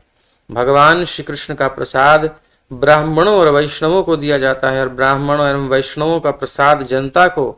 इस प्रकार का यज्ञ जिसमें हरे कृष्ण मंत्र का कीर्तन किया जाता है और प्रसाद का वितरण होता है, यज्ञ यह भगवान श्री विष्णु को प्रसन्न करने के लिए यज्ञ की सर्वाधिक पूर्ण और प्रामाणिक विधि है। तो इससे बढ़कर के क्या चाहिए आपको? इसलिए ये यज्ञ खूब होने चाहिए, खूब होने चाहिए। इसमें बस तुच्छ मानसिकता का प्रदर्शन नहीं करना चाहिए, जैसे कि धीरे धीरे होता जा रहा है, बोले वो कहाँ से है, यहाँ से नहीं आ सकता, वहां से नहीं आ सकता, ये सब बातें बेकार की हैं। हरिनाम संकीर्तन तो कोई भी कर सकता है भाई, तो करना चाहिए। हाँ, वो जीवन उसका शुद्ध होना चाहिए, वो प्रामाणिक होना चाहिए, इतना तो देखना पड़ेगा, तभी वो शुद्ध संकीर्तन हो पाएगा। तस्मात्, इसलिए ब्राह्मण देवेषु, तस्मात् ब्राह्मण देवेषु मर्त्यादिषु यथार्हतः तैस्तैः कामैर्यजस्वैनं क्षेत्रज्ञं ब्राह्मणाननु। कह रहे हैं, इसलिए हे राजन, सर्वप्रथम ब्राह्मणों तथा देवताओं को प्रसाद प्रदान करो। सबसे पहले इसीलिए विप्रों को पहले पवाया जाता है, वैष्णवों को पहले पवाया जाता है, देवों को तो। और जब वो भली भांति खा चुके हैं भगवान का प्रसाद, तो तुम अपनी सामर्थ्य के अनुसार अन्य जीवों को प्रसाद बांटो। यदि किसी के घर में देवता भी हैं, स्थापित हैं, कुछ कुल देवता आदि, कुछ सब गांव आदि में भोग लगाते हैं, उत्तराखंड आदि में, तो अपने थान में आप सबसे पहले भगवान श्री कृष्ण को भोग लगाइए, किशोरी जी को, और उसके बाद वह देवताओं को अर्पित कर दीजिए, कोई प्रॉब्लम नहीं है। प्रसाद भोले बाबा को कुछ अर्पित कर दीजिए अलग से, और भोले बाबा भी प्रसाद पाते हैं। और उसके बाद हनुमंत लाल भी पाते हैं, और उसके बाद फिर पार्षदों को दीजिए, फिर जो वैष्णव हैं उनको दीजिए, फिर वो जनसाधारण में वितरण कीजिए, कोई समस्या नहीं है, सबको मिलना चाहिए। इस प्रकार तुम सभी जीवों की, अर्थात प्रत्येक जीव के अंदर स्थित परम पुरुष की पूजा कर सकोगे। तो ये विधि है परमात्मा की पूजा करने की। अब ये विधि कितनी अच्छी है, सबको भरपेट भोजन मिलेगा, तो अलग से कुछ करने की जरूरत ही नहीं है, उस कैंपेन चलाने की जरूरत ही नहीं है। ये फूड फॉर लाइफ का चक्कर जो है ये बना है, एक्चुअली ये सब कुछ अलग ही जा रही है व्यवस्था। ये हॉस्पिटल्स बनाना, ये प्रभुपाद जी ने मना कर दिया। हम लोग ये करने के लिए थोड़ी हैं, जिनके पास धन है, जो चैरिटी करते हैं, वो लोग बनाएं, मगर आध्यात्मिक व्यक्ति को तो इन सबसे अलग कुछ स्पेशल देना है ना, जो वो नहीं दे सकते। डिवोटीज भी हॉस्पिटल खोलेंगे तो फिर डिवोशन क्या है, फिर उसमें इन्वेस्ट हो गया ना आपका टाइम। ये चीज तो उन लोगों को देखनी चाहिए, समाज में धनिक लोग हैं, वो सब अपना करें, वैश्य वर्ग आदि करें, इसको चलाएं, और उस जो हम जिस तरीके से चलाते हैं उनको चलाना चाहिए। ये डिवोशन से भरा हुआ वातावरण हो, सब कुछ हो, वैसे करना चाहिए। डिवोटीज को वो एनवायरनमेंट देना है, वो चीज देनी है जो उनका कार्य है। तो ये थोड़ा सा है। कुर्याद परपक्षीयं मासी प्रौष्ठपदे द्विजः श्राद्धं पित्रोर्यथा वित्तं तद्बन्धूनां च वित्तवान्। पर्याप्त रूप से धनवान ब्राह्मण को भाद्र मास के कृष्ण पक्ष में पितरों को आहुति देनी चाहिए। इसी प्रकार पूर्वजों के संबंधियों को आश्विन मास में महालया पर्व, ये जो है महालया पर्व आश्विन मास के कृष्ण पक्ष की अमावस्या को मनाया जाता है, और वैदिक चांद्र वर्ष के अंतिम दिन का सूचक है, वेद का चंद्र वर्ष का अंतिम दिन। तो इसी प्रकार पूर्वजों के संबंधियों को आश्विन मास के महालया पर्व के अवसर पर आहुति देनी चाहिए। और अयने विषुवे कुर्याद व्यतिपाते दिनक्षये चंद्रादित्यो परागे च द्वादश्यां श्रवणेषु च। तृतीयायां शुक्लपक्षे नवम्यामथ कार्तिके चतस्रिष्वप्यष्टकासु हेमन्ते शिशिरे तथा माघे च सित सप्तम्यां माघाराकाशमागमे राकया चानुमत्या च मासर्क्षाणि च्युतान्यपि द्वादश्यामनुराधास्याच्छ्रवणस्तिस्र उत्तराः तिसृष्वेकादशी वासु जन्मृक्षक्षोण योगयुक्त। मनुष्य को चाहिए कि मकर संक्रांति जब सूर्य उत्तरायण की ओर जाने लगता है के दिन, मकर संक्रांति के दिन या कर्कट संक्रांति जब सूर्य दक्षिणायन की ओर जाने लगता है, संक्रांति कई होती हैं तो ये उसके हिसाब से, के दिन श्राद्ध कर्म करे मकर के लिए, या कर्कट संक्रांति को श्राद्ध कर्म करे उत्तरायण के जब जाने लगे, दक्षिणायन के जब जाने लगे सूर्य, तब वो इस श्राद्ध कर्म को मेष संक्रांति के दिन या तुला संक्रांति के दिन भी, जब तीनों चंद्र स्थितियां एक साथ मिलती हैं व्यतिपात नामक योग में, चंद्र या सूर्य ग्रहण के समय द्वादशी के दिन तथा श्रवण नक्षत्र में करे। मनुष्य को चाहिए एकादशी में श्राद्ध आदि अगर हो पड़ता है तो उसको श्राद्ध को द्वादशी में हम कर सकते हैं, क्योंकि अन्न उसमें देना नहीं होता है, तो अगर आपको देना है तो अन्न तो द्वादशी में उसको आप निभा सकते हैं, ऐसा विधान है। मनुष्य को चाहिए कि अक्षय तृतीया को, कार्तिक मास के शुक्ल पक्ष की नवमी को, शीत ऋतु में चारों अष्टकाओं के दिन, माघ मास की शुक्ल सप्तमी के दिन, मघा नक्षत्र तथा पूर्णिमा के योग के समय तथा जब चंद्रमा पूर्ण हो या लगभग पूर्ण हो, उन दिनों में जब ये उन नक्षत्रों के साथ योग करें जिनसे महीनों के नाम प्राप्त हुए हैं, श्राद्ध कर्म करे। श्राद्ध कर्म द्वादशी को भी किया जाए जब यह अनुराधा, श्रवण तथा उत्तर फाल्गुनी, उत्तराषाढ़ा या उत्तर भाद्रपद नामक नक्षत्रों में से किसी के साथ जब योग करता है। यही नहीं, एकादशी को भी श्राद्ध किया जाए जब यह उत्तर फाल्गुनी, उत्तराषाढ़ा या उत्तर भाद्रपद के योग में हो। तब अंत में मनुष्य को चाहिए अपने जन्म नक्षत्र या श्रवण नक्षत्र के योग वाले दिनों में श्राद्ध करे। तो अयन शब्द, अब यहाँ पर एक बात आती है, शायद इसमें चर्चा की हो, एकादशी श्राद्ध वाली जो मैंने बताई। हाँ, आगे आएगा, प्रभु जी बोल रहे हैं, ठीक है। अयन शब्द का अर्थ है पथ या गमन। तो अयन मतलब पथ, वो 6 महीने जिनमें सूर्य उत्तर की ओर गमन करता है, जिस रास्ते पर चलता है उसे उत्तरायण कहते हैं, उत्तर की तरफ उत्तरी पथ कहलाते हैं। जब वो 6 महीने सूर्य दक्षिण की ओर चलता है तो दक्षिणायन या दक्षिण पथ कहलाता है। इनका उल्लेख भगवत गीता में भी हुआ है, 8वें अध्याय के 24वें 25वें श्लोक में। जिस दिन सूर्य उत्तर की ओर जाना प्रारंभ करता है और मकर राशि में प्रवेश करता है तो वो मकर संक्रांति कहलाती है। तो ऐसे जिस राशि में प्रवेश करता है वो संक्रांति होती है। जिस दिन सूर्य दक्षिण की यात्रा प्रारंभ करके कर्क राशि में प्रवेश करता है तो कर्कट संक्रांति हो जाती है। जिस राशि में प्रवेश करे उसके नाम से संक्रांति होती है। प्रवेश करते समय वो स्वागत करता है, मतलब ऐसा समझ लो, उसके यहाँ उत्सव होता है। वर्ष के इन दोनों दिनों में श्राद्ध कर्म संपन्न किया जाना चाहिए। विषुव या विषुव संक्रांति का अर्थ है मेष संक्रांति। एक दिन, वो दिन जब सूर्य मेष राशि में प्रवेश करता है, तो तुला संक्रांति के दिन सूर्य तुला राशि में प्रवेश करता है, यानी जिसकी संक्रांति उस राशि में वो जा रहा है, समझ लो। ये दोनों दिन वर्षों में एक बार पड़ते हैं। योग शब्द सूर्य या चंद्र के विषय विशेष संबंध या सूचक है। जब वो आकाश में घूमते हैं, योग के 27 विभिन्न कोण होते हैं, जिनमें से 17वां व्यतिपात योग है।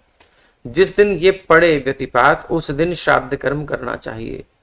तिथि या चांद्र दिवस सूर्य तथा चंद्रमा के देशांतरों की दूरी है। तिथि क्या है? या चंद्रमा का जो दिवस है, दिन है, हिंदी में तिथि होती है। चंद्र दिवस चंद्रमा के अनुसार हमारा जो है मास होता है, उसके अनुसार वर्ष है, और सूर्य के अनुसार भी। तो हम चंद्रमा की बात कर रहे हैं यहाँ, और इस कौन में चंद्रमा का ही कैलेंडर होता है। तो तिथि या चांद्र दिवस सूर्य या चंद्रमा के देशांतरों की दूरी है। कभी कभी तिथि 24 घंटे से कम की होती है, कभी कभी सोचते 2 एकादशी हो गई, तो जब ये जो है इतने बजे से इतने बजे तक थी, तो हम जो वो मानते हैं जो कि सूर्योदय के समय हो, उस दिन मानते हैं। तो जब कोई तिथि सूर्योदय के पश्चात शुरू होती है और अगले दिन सूर्योदय के पहले अंत होती है, तो पिछली तिथि तथा अगली तिथि सूर्योदयों के मध्य 24 घंटों के दिन का स्पर्श करती है। ये त्रयस्पर्श कहलाता है। ये 3 तिथियों का स्पर्श हो गया। ऐसी ऐसी एकादशी भी आती है, त्रिस्पर्शा एकादशी, अर्थात 3 तिथियों के थोड़े थोड़े अंश द्वारा स्पर्श हुआ दिन। अब आपकी वो बात आई, हमने कही भाई एकादशी को नहीं करना चाहिए, श्राद्ध जो है द्वादशी में एकादशी का कर देना चाहिए। यहाँ लिखा है नाटची करें एकादशी को भी किया जाए श्राद्ध। तो जीव गोस्वामी ने अनेक शास्त्रों से, एक से नहीं अनेक शास्त्रों से उद्धरण दिए हैं, जिनमें कहा गया है कि पितरों को एकादशी तिथि को श्राद्ध की आहुतियां नहीं दी जानी चाहिए। जब मृत्यु तिथि एकादशी को पड़े तो श्राद्ध कर्म एकादशी के दिन नहीं अपितु अगले दिन द्वादशी को करना चाहिए। ब्रह्म वैवर्त पुराण में कहा गया है, ये कुर्वन्ति महीपाल श्राद्धं चैकादशी दिने, एकादशी दिने श्राद्धं कुर्वन्ति ये महीपाल।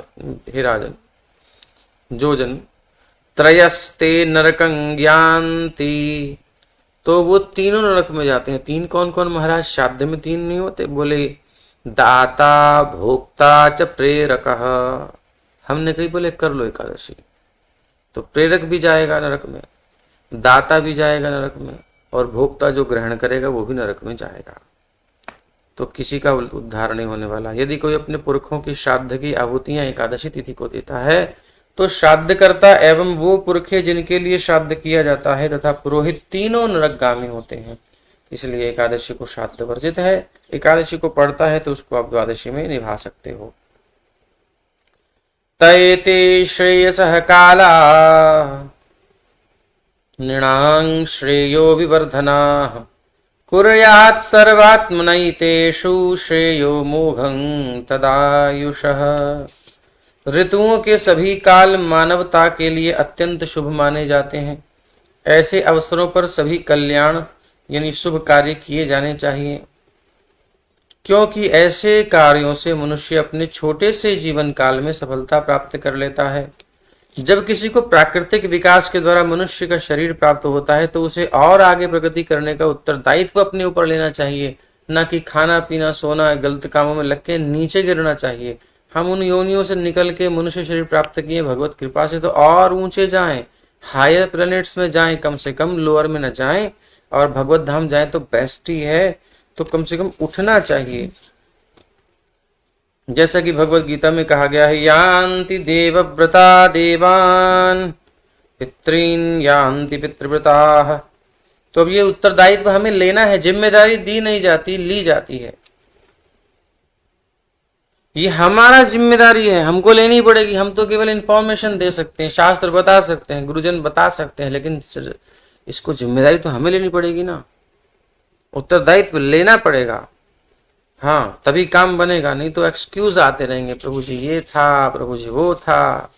वही जैसे टीचर को स्टूडेंट्स एक्सक्यूज देते हैं, मैम आज ऐसा हो गया था, मैम ऐसा हो गया था, मैम बारिश में कॉपी भीग गई, मैं कैसे लिखता। नहीं क्या क्या वहाँ कहाँ से उदाहरण देते हैं ले लेकर के। तो उस एक्सक्यूज का कोई वैल्यू नहीं होती एक्चुअली। मोस्टली एक्सक्यूज झूठे होते हैं, थोड़े से होते हैं जो सही होते हैं। तो इसलिए उत्तरदायित्व अब लीजिए जल्दी से। मनुष्य शरीर धारण करने वाले जितने जीवात्मा हैं और कथा सुन रहे हैं, उनको पता चल गई ये बात, तो उसको ढीला ना छोड़ें, ये जिम्मेदारी का विषय है। और जो जिसकी आराधना करने का वहां जाएगा, कम से कम हायर प्लैनेट्स में जाओ, नहीं तो भगवान की आराधना करिए, भक्ति करिए और भगवत धाम वापस जाइए। झंझट ही खत्म, लौटना ही नहीं है, उस चेतना से वापस नहीं आना होता। अतएव मनुष्य जीवन में मनुष्य को कल्याण कार्य करने होते हैं, जिससे वो भगवत धाम लौट सके। अब लौट चले भगवत धाम। किंतु भक्ति भौतिक परिस्थितियों पर आश्रित नहीं है कि भाई पैसा नहीं है तो भजन कर लेते, पैसा हो गया अब भजन करेंगे, अब ज्यादा आराम होगा तभी कुछ कर पाएंगे। व्यवस्थाएं नहीं है। तो अब जब भागवत शुरू करी थी हमने, अगर हम सोचते कि भैया बढ़िया से लैपटॉप होना चाहिए, इंटरनेट पहले लगवा लें, नहीं थी उस समय स्थिति, क्योंकि हम कोई अर्निंग तो कर नहीं रहे। हम ये सब देखें वो सब हो तब हम करेंगे, तो फिर अरेंज करने में हो गया काम। ये सब कोई बाधा नहीं है भक्ति में। इच्छा हुई, भगवत प्रेरणा हुई, बैठ गए, बस ब्रजराज में बैठ गए, किसी के प्लॉट में बैठ गए, वहां थोड़ा नेटवर्क ठीक आता था, कभी किसी की छत पे जाके बैठ रहे हैं आनंद से। तो वहां पर हमने शुरुआत कर दी, लेकिन करते करते अब थोड़ी व्यवस्थाएं हो गई हैं, तो अच्छे से हो पा रहा है, और अच्छी व्यवस्था हो जाएगी, और अच्छे से हो गई। जो झिंगुर बोल रहा है चिर चिर आपको आवाज आती है, ये भी नहीं आएगी फिर।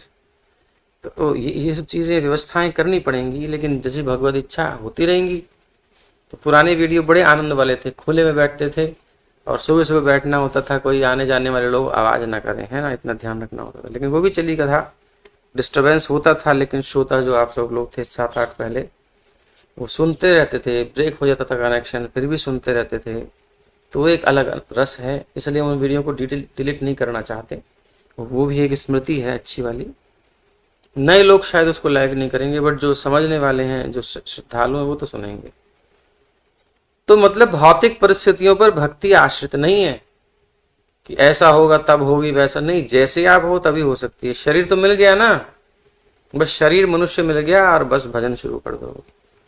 अहै तुक्य प्रतिहता, जो जन सकाम कर्म में लगे हैं उनके लिए उपयुक्त काल और वस्तुएं अत्यंत आवश्यकता है। बोले नहीं, काल देखना पड़ेगा, मुहूर्त देखना पड़ेगा, और भगवान की सेवा की इच्छा है, तुरंत जैसे ही मन में आया तुरंत संकल्प करके कर देना चाहिए काम, देर नहीं लगाना चाहिए, फिर मन बदल जाता है। एषु स्नानम एषु स्नानं जपो होमो व्रतं देवद्विजार्चनं पितृदेव निर्भूतेभ्यो यद्दत्तं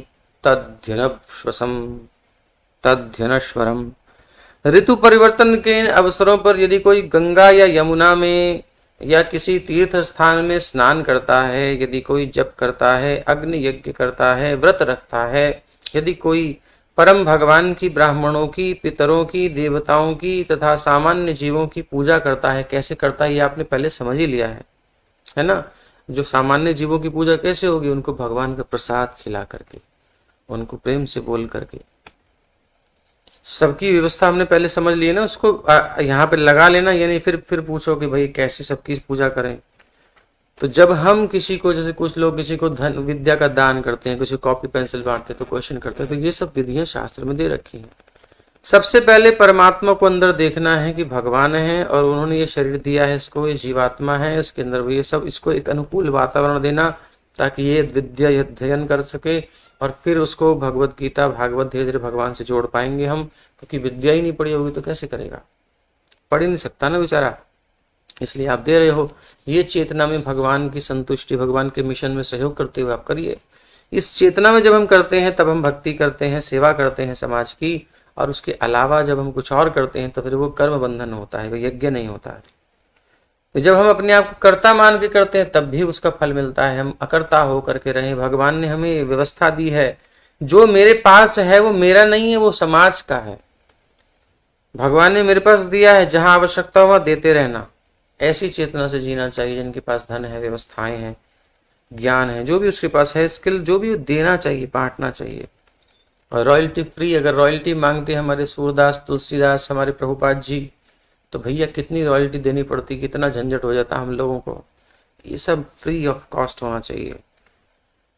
संस्कार कालो जायाया अपत्यस्यात्मनस्तथा प्रेत संस्था मृत्याश्च कर्मण्यभ्युदये नृप। हे राजा युधिष्ठिर, स्वयं के, अपनी पत्नी या अपनी संतान के संस्कार अनुष्ठानों के लिए नियत समय पर या अंत्येष्टि क्रिया तथा बरसी के अवसर पर मनुष्य को सकाम कर्मों में अग्रसर होने के लिए उपयुक्त शुभ कर्म संपन्न करने चाहिए। अब गृहस्थ में है तो ये सब चीजें करनी चाहिए। वेदों में अपनी पत्नी के साथ संतान के जन्मदिनों पर या दाह क्रिया के अवसर पर अनेक अनुष्ठानों के संपन्न करने का और गुरु दीक्षा जैसे निजी संस्कार संपन्न करने की संस्तुति की गई है। इन्हीं काल तथा परिस्थिति एवं शास्त्रों के अनुसार मनाना चाहिए। श्रीमद् भगवत गीता की सबल संस्तुति है। ज्ञात्वा शास्त्र विधानोक्तम, शास्त्रों में जैसा सूचित हो उसी के अनुसार हर यज्ञ संपन्न किया जाए। कीर्तनी सदा हरि, शास्त्रों में संस्तुत सभी अनुष्ठानों के पहले और उसके पश्चात संकीर्तन होना चाहिए। यानी कलयुग में कोई भी क्रिया हो, हरि नाम की तो महत्ता रहेगी। मंत्रतस्तंत्रतश्छिद्रं देश कालार्ह वस्तुतः सर्वं करोति निश्छिद्रं नाम संकीर्तनं तव। कोई भी दोष रह जाए किसी क्रिया में, नाम संकीर्तन जब तक नहीं होगा वो दोष पूर्णता को प्राप्त नहीं होगा, वो पूरा नहीं होगा, खत्म नहीं होगा। अथ देशान् प्रवक्ष्यामि धर्मादिशय आवहान् स वै पुण्यतमो देशः सत्पात्रं यत्र लभ्यते बिम्बं भगवतो यत्र सर्वमेतच्चराचरं यत्र ब्राह्मणकुलं तपो विद्यादयान्वितम्। श्री नारद मुनि ने आगे कहा, अब मैं उन स्थानों का वर्णन करूंगा जहां धार्मिक अनुष्ठान उत्तम प्रकार संपन्न किए जा सकते हैं। जिस किसी स्थान में वैष्णव उपस्थित हो, अब कौन कौन से स्थान उत्तम हैं उनका वर्णन कर रहे हैं जहां अनुष्ठान हम कर सकते हैं। बोले जिस किसी स्थान में वैष्णव उपस्थित हो भगवान का भजन करने वाला। क्यों? क्योंकि तीर्थि कुर्वन्ति तीर्थानि स्वांतस्थेन गदावृत। गदा धारण करने वाले भगवान श्री हरि को जो अपने हृदय में धारण करता है वो तो सबके हृदय में है। बोले नहीं, जब उनकी उपासना करता है, उनका चिंतन मनन करता है। एक मंदिर है, बंद पड़ा हुआ है, कोई पूछने वाला नहीं है, जंगल में ऐसे पड़ा है, उसमें कौन जाएगा? कोई श्रद्धालु जाएगा, साफ सफाई करके सेवा पूजा करेगा। ऐसे शिव मंदिर होते हैं कई बार। और जो चलता हुआ है, सेवित है, पूजित है, उस मंदिर में सब लोग आते हैं। तो इसलिए ये कहा गया है पवित्र स्थल वो होता है जहां ठाकुर जी की उपासना होती है। वो शरीर पवित्र होता है जब भगवान की भजन होता है, उनका चिंतन मनन होता है, सेवा होती है, उसके अनुसार जीवन जीता है। वो महात्मा हृदय में भगवान को धारण करने से महान होता है, क्योंकि महान आत्मा को धारण करता है, यानी उनकी उपासना करता है। महात्मानस्तु माम पार्थ दैवीं प्रकृतिमाश्रिता। और तब वो तीर्थ को भी तीर्थत्व प्रदान करता है। अर्थात वैष्णव यदि है तो तीर्थ नहीं भी है तो वो अनुष्ठान का क्षेत्र ठीक है, वहां आप कर सकते हो। थोड़ी बहुत शुद्धि करके वैष्णव की उपस्थिति से उसका प्रभाव होगा। तो वैष्णव उपस्थित हो सबसे पहले जहां, वो स्थान उत्तम है। वो स्थान समस्त कल्याणकारी कृत्यों के लिए सर्वश्रेष्ठ है, बेस्ट है। वैष्णव के सानिध्य में पूर्ण पुरुषोत्तम भगवान समस्त चर तथा अचर प्राणियों सहित इस समग्र विराट जगत के आश्रय हैं। और इसी बात में याद आ गई हमें कि एक वैष्णव हमारे आनंद वृंदावन प्रभु हैं, जो कि ब्रह्मचारी हैं और इस्कॉन वृंदावन में हैं। तो अथॉरिटी से उनको परमिशन मिली है कि अब आप प्रचार के लिए निकल सकते हो। तो हम भेज रहे हैं पाउंटा साहिब उनको कुछ दिनों के लिए। उधर से विनोद जी देहरादून भी जाएंगे। तो अगर आप में से कोई चाहते हैं कि वैष्णव हमारे यहाँ आए, थोड़ा कीर्तन करें, तो प्रचार पर निकले हैं, अपना अपॉइंटमेंट ले लीजिए और उनकी व्यवस्था आने जाने की हम करते हैं। फिर तो बुलाइए सब अपने यहाँ। तो इस प्रकार से वैष्णवों को बुलाना चाहिए, कीर्तन कराना चाहिए, समझना चाहिए, क्योंकि प्रैक्टिकल चीज़ें कुछ होती हैं जो वैष्णव के सामने बैठकर दर्शन करके जो वो जीता है उसको हम देखते हैं। तो वो डिवोटी हैं श्री राधा श्याम सुंदर के प्यारे, तो अच्छे स्वभाव भी अच्छा है उनका, तो बहुत अच्छे से कीर्तन करते हैं। साधना दिन रात जप करते रहते हैं, इतना जप करते हैं, इतना जप करते हैं। ये पौंटा वाले जानते, सूर्य कॉलोनी में सेंटर था चंदेल जी के जो था उस मकान में, तो आए थे, लगे रहते जप जप ही जप जप ही जप जप ही जप, जब देखो जब, रात में 2 बजे 3 बजे उठ के जप। बड़े अच्छे वैष्णव हैं और सुलझे हुए हैं। तो बुलाना चाहिए वैष्णवों को, जो चाहें वो बता सकते हैं। पूर्ण पुरुषोत्तम भगवान प्रचार तो करना ही है ना, तो आप अकेले नहीं कर सकते, तो उनको प्रीचिंग करवाओ, घर घर प्रोग्राम करवाइए और संदेश गीता भागवत का वितरण करवाइए। तो पूर्ण पुरुषोत्तम भगवान समस्त चर तथा अचर प्राणियों के सहित इस समग्र विराट जगत के आश्रय हैं। और वो मंदिर जहां श्री भगवान का अर्चा विग्रह स्थापित किया जाता है वो सर्वाधिक पवित्र स्थान होता है। यही मंदिर अर्चा विग्रह जहां होता है। यही नहीं, जिन स्थानों में विद्वान ब्राह्मण तपस्या, विद्या तथा दया के द्वारा वैदिक नियमों का पालन करते हैं वो भी अत्यंत शुभ तथा पवित्र होते हैं। इसका अनुभव हम किए हैं। ऐसे एरिया है जहां पर मुस्लिम आबादी है, इतनी शुद्धता नहीं होती है, लेकिन उसी में एक वैष्णव उनके घर में छोटा सा घर था, द्वार पर गऊ बंधी थी। उस घर बाहर का वातावरण बड़ा अजीब था। हम कथा के लिए एक बार गए थे कुछ दिन के प्रोग्राम के लिए, राम नहीं वो धामपुर शायद था। तो वहाँ एंट्री करते ही उनके घर के द्वार से सात्विकता का संचार, वो उपासना, अंदर देखा तो तुलसी है, वैष्णव, एक अलग ही वातावरण था। वहाँ के परमाणु अलग थे। जब कहीं हम एंट्री करते हैं ना, अगर सेंसर ठीक ठाक है हमारा, तो पता चल जाता है कि यहाँ सब ठीक है कि गड़बड़ है।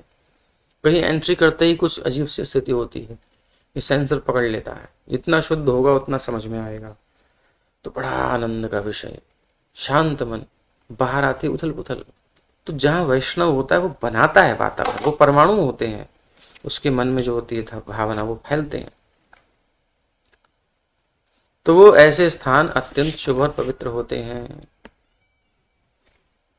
यत्र यत्र हरेरर्चा, जहां जहां हरि की अर्चा हो। हरेरर्चा सदेशः श्रेयसां पदम, यत्र गंगादयो नद्यः पुराणेषु सविश्रुताः। यत्र यत्र जहां जहां हरेरर्चा, भगवान की अर्चा, विग्रह की उपासना है, स्थापना है। निस्संदेह, नो डाउट, वो स्थान कल्याणकारी है जहां पूर्ण पुरुषोत्तम भगवान श्री कृष्ण का मंदिर हो, जिसमें उनकी विधिवत पूजा होती हो। ये नहीं कि साईं बाबा को ले आओ, शनिदेव को ले आओ, बोले खूब सारा धन आएगा, लोग इनके दीवाने हैं। साईं बाबा भगवान है क्या? उठाकर मंदिर में भगवान के समक्ष खड़ा कर दिया, वो एक टांग पे एक टांग रख के बैठे हैं। अरे एक कोई जीव है, वो महान आत्मा, आप मान सकते हो, आप मान लो, कोई बात नहीं, चलो आपकी श्रद्धा है। लेकिन भगवान के मंदिर में भगवान के साथ उनको उसी, ये कुछ अजीब सी स्थिति। ये क्या है? ये बिजनेस है एक्चुअली, आजकल बिजनेस चल गया मंदिरों में, विधि खत्म हो गई है। पहले विष्णु मंदिर है तो उसके ऊपर चक्र होता था, दूर से देखते थे कि विष्णु मंदिर है। शिव मंदिर है, त्रिशूल का चक्र साइन है, ऐसे ऐसे साइन होते थे। एक निष्ठता तो हो, लेकिन आजकल विष्णु तत्व एक साथ हो चलेगा, लेकिन पूरा बाजार लगा देंगे। बोले कुछ लोग होते हैं जो संतोषी माँ को मानेंगे, कुछ लोग होते हैं साईं बाबा के भगत हैं, कुछ लोग जो हैं शनिदेव के भगत हैं, कुछ लोग किसी के, कुछ लोग, बोले सब लोग आए तो सब का बाजार लगा दो। और उपासना की विधि कुछ पता ही नहीं है, बस एक पंडित जी रख देते हैं थोड़े से पैसों में। कोई गरीब बेचारा ब्राह्मण देख लेते हैं और वो थोड़े से पैसों में राजी हो जाता है, सरल होता है। और हम कम खर्चा करके जो मंदिर के ट्रस्टी लोग होते हैं वहां लगा देंगे, भाई पंडित जी बस आप जो देते रहना, थोड़ा देखते रहना इनको, बस साफ सफाई का ध्यान रखना, बस वो हम करा देंगे, कुछ उधार होते तो करा देते हैं। ज्यादा कुछ नहीं सोचते कि भाई श्री विग्रह आप स्थापना कर रहे हो तो शास्त्र के अनुसार स्थापना करो, और उसके बाद उसकी अर्चा विग्रह की उपासना की व्यवस्था होती है। कुछ आपकी सेवा लगेगी, आपकी उपस्थिति आवश्यक है, वहां गऊ अवश्य होनी चाहिए, ताकि गऊ के घृत से, गऊ उत्पादों से भगवान को भोग लगे। बाजार से खरीद करके ले आओगे, क्या लेके आ रहे हो कुछ पता है? वो विप्र के आपने देखा कि कहाँ पढ़ा हुआ है, कौन सी जगह पर पढ़ा हुआ है? यूनिवर्सिटी नहीं, लेकिन गुरुकुल, किस आचार्य के निर्देशन में, किस परंपरा में है, कुछ देखा? सस्ता पंडित चाहिए। ये सब धारणाएं बड़ी खराब हैं और उससे लाभ नहीं होता, और केवल बदनामी होती है कि सनातन धर्म के, देखो ये इनकी ये पूजा है, फिर ये हो रहा है तो वो हो रहा है। पिक्चरें बनती हैं फिर इसीलिए बनती हैं क्योंकि विधि कोई नहीं जानते हम। तो इसलिए इस कौन के माध्यम से या कुछ वैष्णव प्रामाणिक संप्रदाय हैं वो प्रॉपर आराधना करते हैं, उसको सीखना चाहिए। पूरी ट्रेनिंग होती है, पुजारी ट्रेनिंग, डेटी वर्शिप की ट्रेनिंग होती है हमारे यहाँ, वो करना चाहिए। और नहीं तो सिर्फ प्रेम से हरि नाम का आश्रय लो, एक संकीर्तन भवन बना लो, कथा स्थल बना लो, जहाँ नित्य प्रति संतों को बुला बुला कर कथा कराइए, गांव के लोग इकट्ठे होकर कीर्तन करते रहें, चित्रपट रख लो। जरूरी अर्चा विग्रह स्थापना करनी तो ऐसे भी कर सकते हैं, लेकिन अगर श्री विग्रह है तो विधि पूर्वक पूजा करनी चाहिए। हम नहीं ध्यान देते हैं, ध्यान देना चाहिए। वो स्थान कल्याणकारी है जहां पूर्ण पुरुषोत्तम भगवान श्री कृष्ण का मंदिर हो, जिसमें उनकी विधिवत पूजा होती हो। वो स्थान भी कल्याणकारी है जहां पुराणों जैसे अनुपूरक वैदिक शास्त्रों में उल्लेखित गंगा जैसी प्रसिद्ध पवित्र नदियां बहती हैं। वो स्थान भी पवित्र है। निश्चय ही वहां जो भी आध्यात्मिक कार्य किया जाता है वो अत्यंत प्रभावशाली होता है, इसलिए स्थान का चयन करना होता है। कि जो अनुकूल हो। अब आपको जुआ खेलना है तो जुआ घर में जाकर के बढ़िया मजा आएगा। दारू पीनी है तो ऐसे लोगों के बीच में जाकर के उस जगह ठेके पे पहुंचेंगे तो मजा आएगा। लोगों के एनवायरनमेंट चाहिए। लेकिन अब डिवोशन करनी हो तो फिर आप ऐसे लोगों के बीच में चले जाओगे तो मन लगेगा? उस प्रकार से नहीं होगा। उसके लिए एक आध्यात्मिक वातावरण बनाना होता है। इसीलिए अगर भक्ति करनी है तो उसका वातावरण भी बनाना होता है।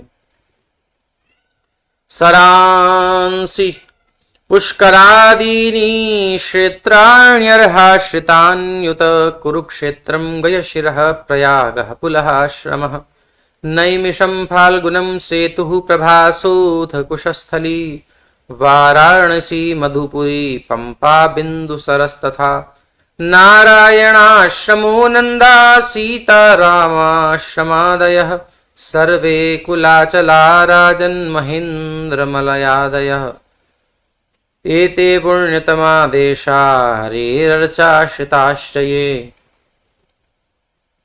एतान् देशान् निषेवेत श्रेयस्कामो ह्यभीक्ष्णशः धर्मो ह्यत्रे हितः पुंसां सहस्राधिफलोदयः। किन किन स्थलों का सेवन हमें करना चाहिए, किन किन स्थलों पर जाना चाहिए जो अच्छे हैं, अर्थात पृथ्वी पर ऐसे स्थल हमें बढ़ाने हैं। कुछ लोग इन स्थलों को नष्ट करने पर तुले हुए हैं, हमें बचाना है फिर बढ़ाना है। पहले तो बचा ही लो। क्या है? बोले सरांसी, सुंदर पुष्कर जैसे पवित्र सरोवर तथा वो स्थान, सरोवर नष्ट कर रहे हैं लोग। हमारे परम पूज्य रमेश बाबा जी जो इस बरसाना धाम की विभूति हैं, बहुत सारे कुंडों को, सरोवरों को निर्माण कराया, पुनर्निर्माण। जो खेत बन गए थे, लुप्त हो गए थे, शास्त्रों में वर्णित है इस जगह पर ये सरोवर है, ये जगह है, ऐसी जगह, यहाँ ये लीला स्थली है। और अभी भी पूरा जीवन समर्पित इसमें गया है और अभी भी आंदोलन चल रहा है। बहुत सारे यहाँ से युवक युवतियां गए हैं। हमने बताया ही आपको कि हमारे तीर्थ स्थलों को तोड़ा जा रहा है, नष्ट किया जा रहा है। और हिंदू सरकारें, कांग्रेस आदि वहाँ है। मतलब ये है कि वो उन तीर्थ स्थलियों को जिनको हम दर्शन करने जाते हैं, तोड़ा जा रहा है। पर्वतों को जहाँ भगवान के चिन्ह हैं, जो स्थलियां हैं, वो तोड़ी जा रही हैं। उसको बचा ही लो भैया, कल के बच्चों को क्या दिखाओगे? अगर हम संगठित नहीं हुए तो अस्तित्व नष्ट हो जाएगा, इसमें संदेह नहीं है, कोई संदेह नहीं है इसमें। अस्तित्व नष्ट हो जाएगा नहीं सावधान हुए तो पुष्कर जैसे पवित्र सरोवर, पुष्कर आपको पता ही है, अजमेर पुष्कर तीर्थ। पुष्कर को कम जानते हैं, अजमेर शरीफ को ज्यादा जानते हैं लोग, जो कि आक्रांता, कितना उसने मतलब क्या क्या किया है। अब आप उसकी हिस्ट्री पढ़ो अजमेर शरीफ की तो पता चलेगा। खैर, हम लोग ही ढीले हैं, किसी का दोष नहीं है। अरे अब तो तथाकथित स्वतंत्रता मिल गई ना, खाने पीने को मिल गया, पेट निकल रहे हैं आजकल। लॉकडाउन में भी लोगों के पेट निकल रहे हैं, आपको पता है। जब तक आपका पेट अंदर नहीं हो रहा, निकला पड़ा है, तब तक तो कम से कम मेहनत कर लो थोड़ा जा करके अड़ोस पड़ोस में देखो, जन चेतना दो, गीता भागवत का संदेश फैलाने का प्रयास करो, साथ दो। डिवोटीज हैं, वो जाना चाहते हैं, आप उनको हेल्प करो। जिसको बुलाना है बुलाओ, प्रचार करो। जो बचे हुए उनको तो संभाल लो, तभी बचेगी। नारद जी यही कह रहे हैं, पुष्कर जैसे पवित्र सरोवर तथा वो स्थान जहां साधु पुरुष रहते हैं, यथा कुरुक्षेत्र, गया, प्रयाग, पुलहाश्रम, नैमिषारण्य, फाल्गु नदी के तट, सेतु बंध, रामेश्वरम, प्रभास, द्वारका, वाराणसी, मथुरा, पंपा, बिंदु सरोवर, बद्रिकाश्रम, नारायणाश्रम, वो स्थान जहां से होकर नंदा नदी बहती है, वो स्थल जहां भगवान श्री रामचंद्र तथा माता सीता ने शरण ली, यथा चित्रकूट और महेंद्र और मलय नामक पहाड़ी क्षेत्र भी, इन सभी स्थानों को अत्यंत पवित्र एवं पुण्यशाली माना जाता है। इसी प्रकार भारत के बाहर के स्थान जहां कृष्ण भावनामृत आंदोलन के केंद्र हैं और जहां राधा कृष्ण अर्चा विग्रह पूजे जाते हैं, बिल्कुल परफेक्ट बैठ रहा है। एते पुण्यतमा देशा हरे अर्चाश्रिताशय, हरे अर्चाश्रिता, जहाँ हरि की अर्चा होती है, अर्चा विग्रह की द्वारा भगवान की उपासना होती है, अर्चा विग्रह की उपासना होती है, एतान देशान, तो वो भी अच्छे देश हो गए हैं। अब जहाँ प्रभुपाद जी ने लंदन में राधा लंदनेश्वर को बुला लिया है, आइए प्रभु आपका ही स्थान है यहाँ, विक्टोरिया विक्टोरिया घूम रही है फालतू में रानी बन करके, असली तो आप है, आओ, बुला लिया। ऐसे ही सब जगह विदेशों में भी भगवान ने, प्रभुपाद ने हर्ष विग्रह की पूजा स्थापित की है, तो वह भी पुण्यशाली एरिया हो गया है। वहां भी हरि कीर्तन रोडों पर सड़कों पर सुनाई देता है, ये इस्कॉन का ही दिया हुआ है। इसी प्रकार भारत के बाहर के स्थान जहां कृष्ण भावनामृत आंदोलन के केंद्र हैं और जहां राधा कृष्ण अर्चा विग्रह पूजे जाते हैं, उन स्थानों में आध्यात्मिक रूप से उन्नत होने की इच्छा रखने वाले व्यक्तियों को जाना चाहिए। लेकिन उन्हीं लोगों को जो वहां हैं, आपको उन्नति चाहिए तो आपको विदेश मत जाना, यहीं ठीक हो, यहाँ पे सबसे अच्छा है, यह नेचुरल है, वहां बनाए गए हैं। क्योंकि वहां का वातावरण हमारे अनुकूल नहीं पड़ेगा, वो जो लोग रह रहे हैं उनके लिए फिर भी कुछ रिलैक्स होगा, वो भी भारत में आना चाहते हैं, आपको पता है। तो उनकी पूजा की जानी चाहिए। जो आध्यात्मिक जीवन में आगे बढ़ना चाहता है उसके लिए इन समस्त स्थानों की यात्रा करनी चाहिए, यानी कि भारत में भ्रमण करना चाहिए। ये सब जो नाम लिए गए हैं इतने सुंदर सुंदर, चारों तीर्थ चारों धाम आदि सब जाना चाहिए, घूमना चाहिए। थोड़ी इकोनॉमी भी घूमती है और संस्कृति का भी पता चलता है कि भारत में क्या क्या है।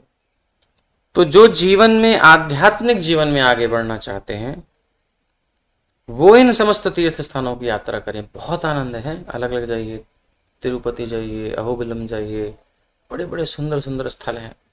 यात्रा की ट्रिप निकालनी चाहिए। कभी कभी जगन्नाथपुरी की यात्रा निकली थी तो बहुत सारे डिवोटीज ट्रिप निकालते रहते हैं। किसी को जाने की इच्छा हो और आसपास कोई भक्त संपर्क में ना हो तो अपना नंबर बता देना, भाई कभी यात्रा हो तो बता देना, हम किसी से संपर्क करा देंगे आपको जो जाते रहते हैं। अथवा आपकी इच्छा हो कि ब्रजमंडल की परिक्रमा करनी है, यहाँ के तीर्थ स्थल या धाम के जो स्थल हैं उनका दर्शन करना है, तो भी आप बता सकते हैं। कार्तिक में यहाँ यात्रा होती है, तैयार रहो ब्रजमंडल की परिक्रमा के लिए। 40 दिन के लिए, 30 दिन के लिए ऐसी व्यवस्था हो, करना चाहिए दर्शन, पता तो चले कहाँ कहाँ हम तो दड़बे में बने रहते हैं, एक घर के अंदर ही बस यही हमारी दुनिया है। थोड़ा बहुत बिजनेस में घूम लिए, फुदक लिए इधर से उधर, बस हो गया। दिल्ली तक आते हैं, वृंदावन के बगल तक आकर के चले जाते हैं, लौट आ ही नहीं पाते हैं, लोग जानते ही नहीं कुछ। गाड़ी कितनी निकलती है यहाँ से रोज मथुरा से होते हुए, किसको पता है। वो सौभाग्यशाली जिनकी गाड़ी मथुरा से जाती है, अज्ञात सुकृति उनको मिल रही है। तो इन समस्त तीर्थ स्थानों की यात्रा हम कर सकते हैं अगर आध्यात्मिक जीवन में आगे बढ़ना है। चेतना में बहुत उन्नति होती है सच में, और अनुष्ठान कर सकता है हर जगह जाकर के, जिससे अन्य स्थानों में संपन्न किए गए उन्हीं कृत्यों से 1000 गुना उत्तम फल प्राप्त हो सकते हैं। यानी धाम पर अगर आप कुछ करते हो, इसलिए ये श्रीमद् भागवत आपको पता है ये ब्रजमंडल में भगवान के धाम में हो रही है। तो आप जब इस कथा को सुनते हो तो आप धाम में होते हो, इसलिए इस कथा को मिस मत किया करो। ये बहुत हजारों गुना पुण्य देने वाला है आपको फल। अन्यत्र कथा होती है जो यहाँ होती है, इसमें बहुत अंतर है। इसलिए कभी कथा कराने की भी इच्छा हो तो धाम में करा सकते हो, यहीं पर व्यवस्था हो जाती है, बढ़िया हॉल भी है, सब है, सब व्यवस्था हो जाएगी। कहीं भी करा सकते हो, किसी गांव में करा सकते हो, ब्रजमंडल के किसी क्षेत्र में या बरसाना में या वृंदावन में, जहां आपकी इच्छा हो यहीं करा सकते हो कथा, क्या है। कभी कराने की इच्छा हो तो इन स्थलों पर कराने से यहाँ आने का रहने का मिलेगा ना मौका, वहां पे कराओगे तो वहीं पे रहना पड़ेगा। फिर सब तीर्थ स्थल वहां आ जाएंगे, बट एक यहाँ है वहां जाएंगे, ये अंतर है। वहां प्रचार कराइए और कुछ दिन यहाँ प्रचार के लिए हम भक्तों को भेजते रहेंगे, लेकिन जब कथा कराने की इच्छा हो तो कभी धामवास की भी इच्छा करनी चाहिए। धाम में आकर के अपन कथा सुने, कम से कम 7 दिन, 8 दिन, 10 दिन, 15 दिन, जितनी आपकी इच्छा हो उस अनुष्ठान में हम रहें। आना चाहिए धाम में, कहने का मतलब तीर्थों में जाना चाहिए, यही नारद जी का आग्रह है। इससे आध्यात्मिक जीवन में उन्नति होती है, चेतना उन्नत होती है। तो उस जगह अब अनुष्ठान हम करते हैं, कोई हरिनाम जप करें, कुछ दान करें। अब यहाँ पर गौ सेवा करेंगे तो विशेष लाभ है धाम में। तो सब पुण्य कर्म जो भी है सबका फल धाम में हजारों गुना होता है, तीर्थों में कुछ विशेष होता है। उन्हीं कृत्यों से जो अन्य स्थानों में संपन्न किए गए हैं, उन्हीं कृत्यों से 1000 गुना उत्तम फल प्राप्त हो सकते हैं। तो इन श्लोकों में और श्लोक 29 में एक ही बात जोर देकर कही गई है हरेरर्चाश्रिताश्च, ये जो हरि अर्चा मतलब दूसरे शब्दों में जिस स्थान पर पूर्ण पुरुषोत्तम भगवान के अर्चा विग्रह की पूजा की जाती है वो अत्यंत महत्वपूर्ण होता है। कृष्ण भावनामत आंदोलन विश्व भर के लोगों को अपने स्कॉन केंद्रों के माध्यम से कृष्ण भावनामत ग्रहण करने का अवसर प्रदान कर रहा है, क्योंकि इन केंद्रों में मनुष्य अर्चा विग्रह की पूजा कर सकते हैं और हरे कृष्ण महामंत्र का कीर्तन करके हजारों गुना बढ़ा हुआ लाभ उठा सकते हैं। वृंदावन मंदिर आइए और कुछ देर, कम से कम संध्या में जब आपको समय मिले, दोपहर में से जब भी कीर्तन में थोड़ा बैठिए। राधा श्याम सुंदर कृष्ण बलराम गौर निताई के सामने कीर्तन होता ही रहता है, थोड़ा बैठना चाहिए वहां आकर के और भगवान को निहारना चाहिए, दर्शन करना चाहिए। ये लाभ है यहाँ पर आकर के हैं। नहीं तो भागते रहते हैं लोग, इधर भागे उधर भागे, आंखों की एक्सरसाइज करके घूमते रहते हैं। अरे दर्शन मतलब फिलॉसफी भी होती है, थोड़ा सा श्रवण भी करना चाहिए, धाम में आकर के साधु संतों से सुनना चाहिए, ये दर्शन होता है। हम लोग दर्शन आंखों की एक्सरसाइज को मानते हैं, घूम के फटाफट उसको छुआ, वो मंदिर घूम के भाग के घर में हमें दर्शन करा है। अच्छा है, नहीं करने से बहुत अच्छा है, आपको लाभ मिलेगा, बट जो लाभ होना चाहिए वो नहीं मिल पाएगा। वहां के यहाँ के रसिक संतों का संग करो, थोड़ा टाइम निकाल करके। अच्छा दर्शन करने से लाभ होता है, बट आप थोड़ा संग करो, उनसे बातचीत करो, प्रश्नोत्तर करो, थोड़ा साधना संबंधी जिज्ञासा कीजिए, कुछ अमृत वचन सुनिए, तो यहाँ लाभ है असली। तब धाम की हम यात्रा कर रहे हैं, नहीं तो फिर वो अधूरा है।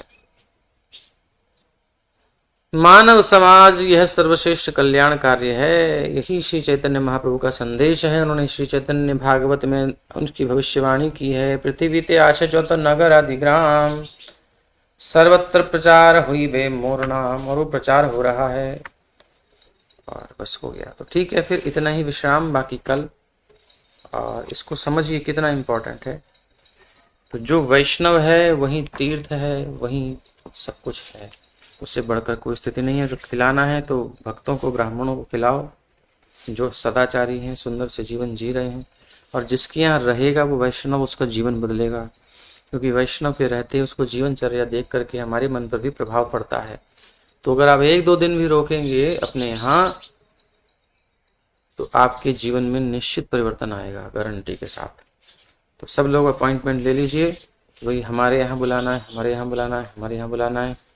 तो और फैमिली को इनवाइट कीजिए जब उनको बुला रहे हैं, तो अगर संभव है सब लोगों को बुलाइए और एक संकीर्तन कराइए। बोले 1 दिन 2 दिन का प्रवचन और संकीर्तन रहेगा, तो ऐसे एक समय बढ़िया से कीजिए।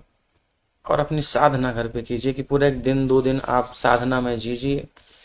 तो प्लीज कीजिए, अपना जीवन सफल कीजिए। श्रीमद्भागवत महापुराण की जय, श्रील प्रभुपाद की जय।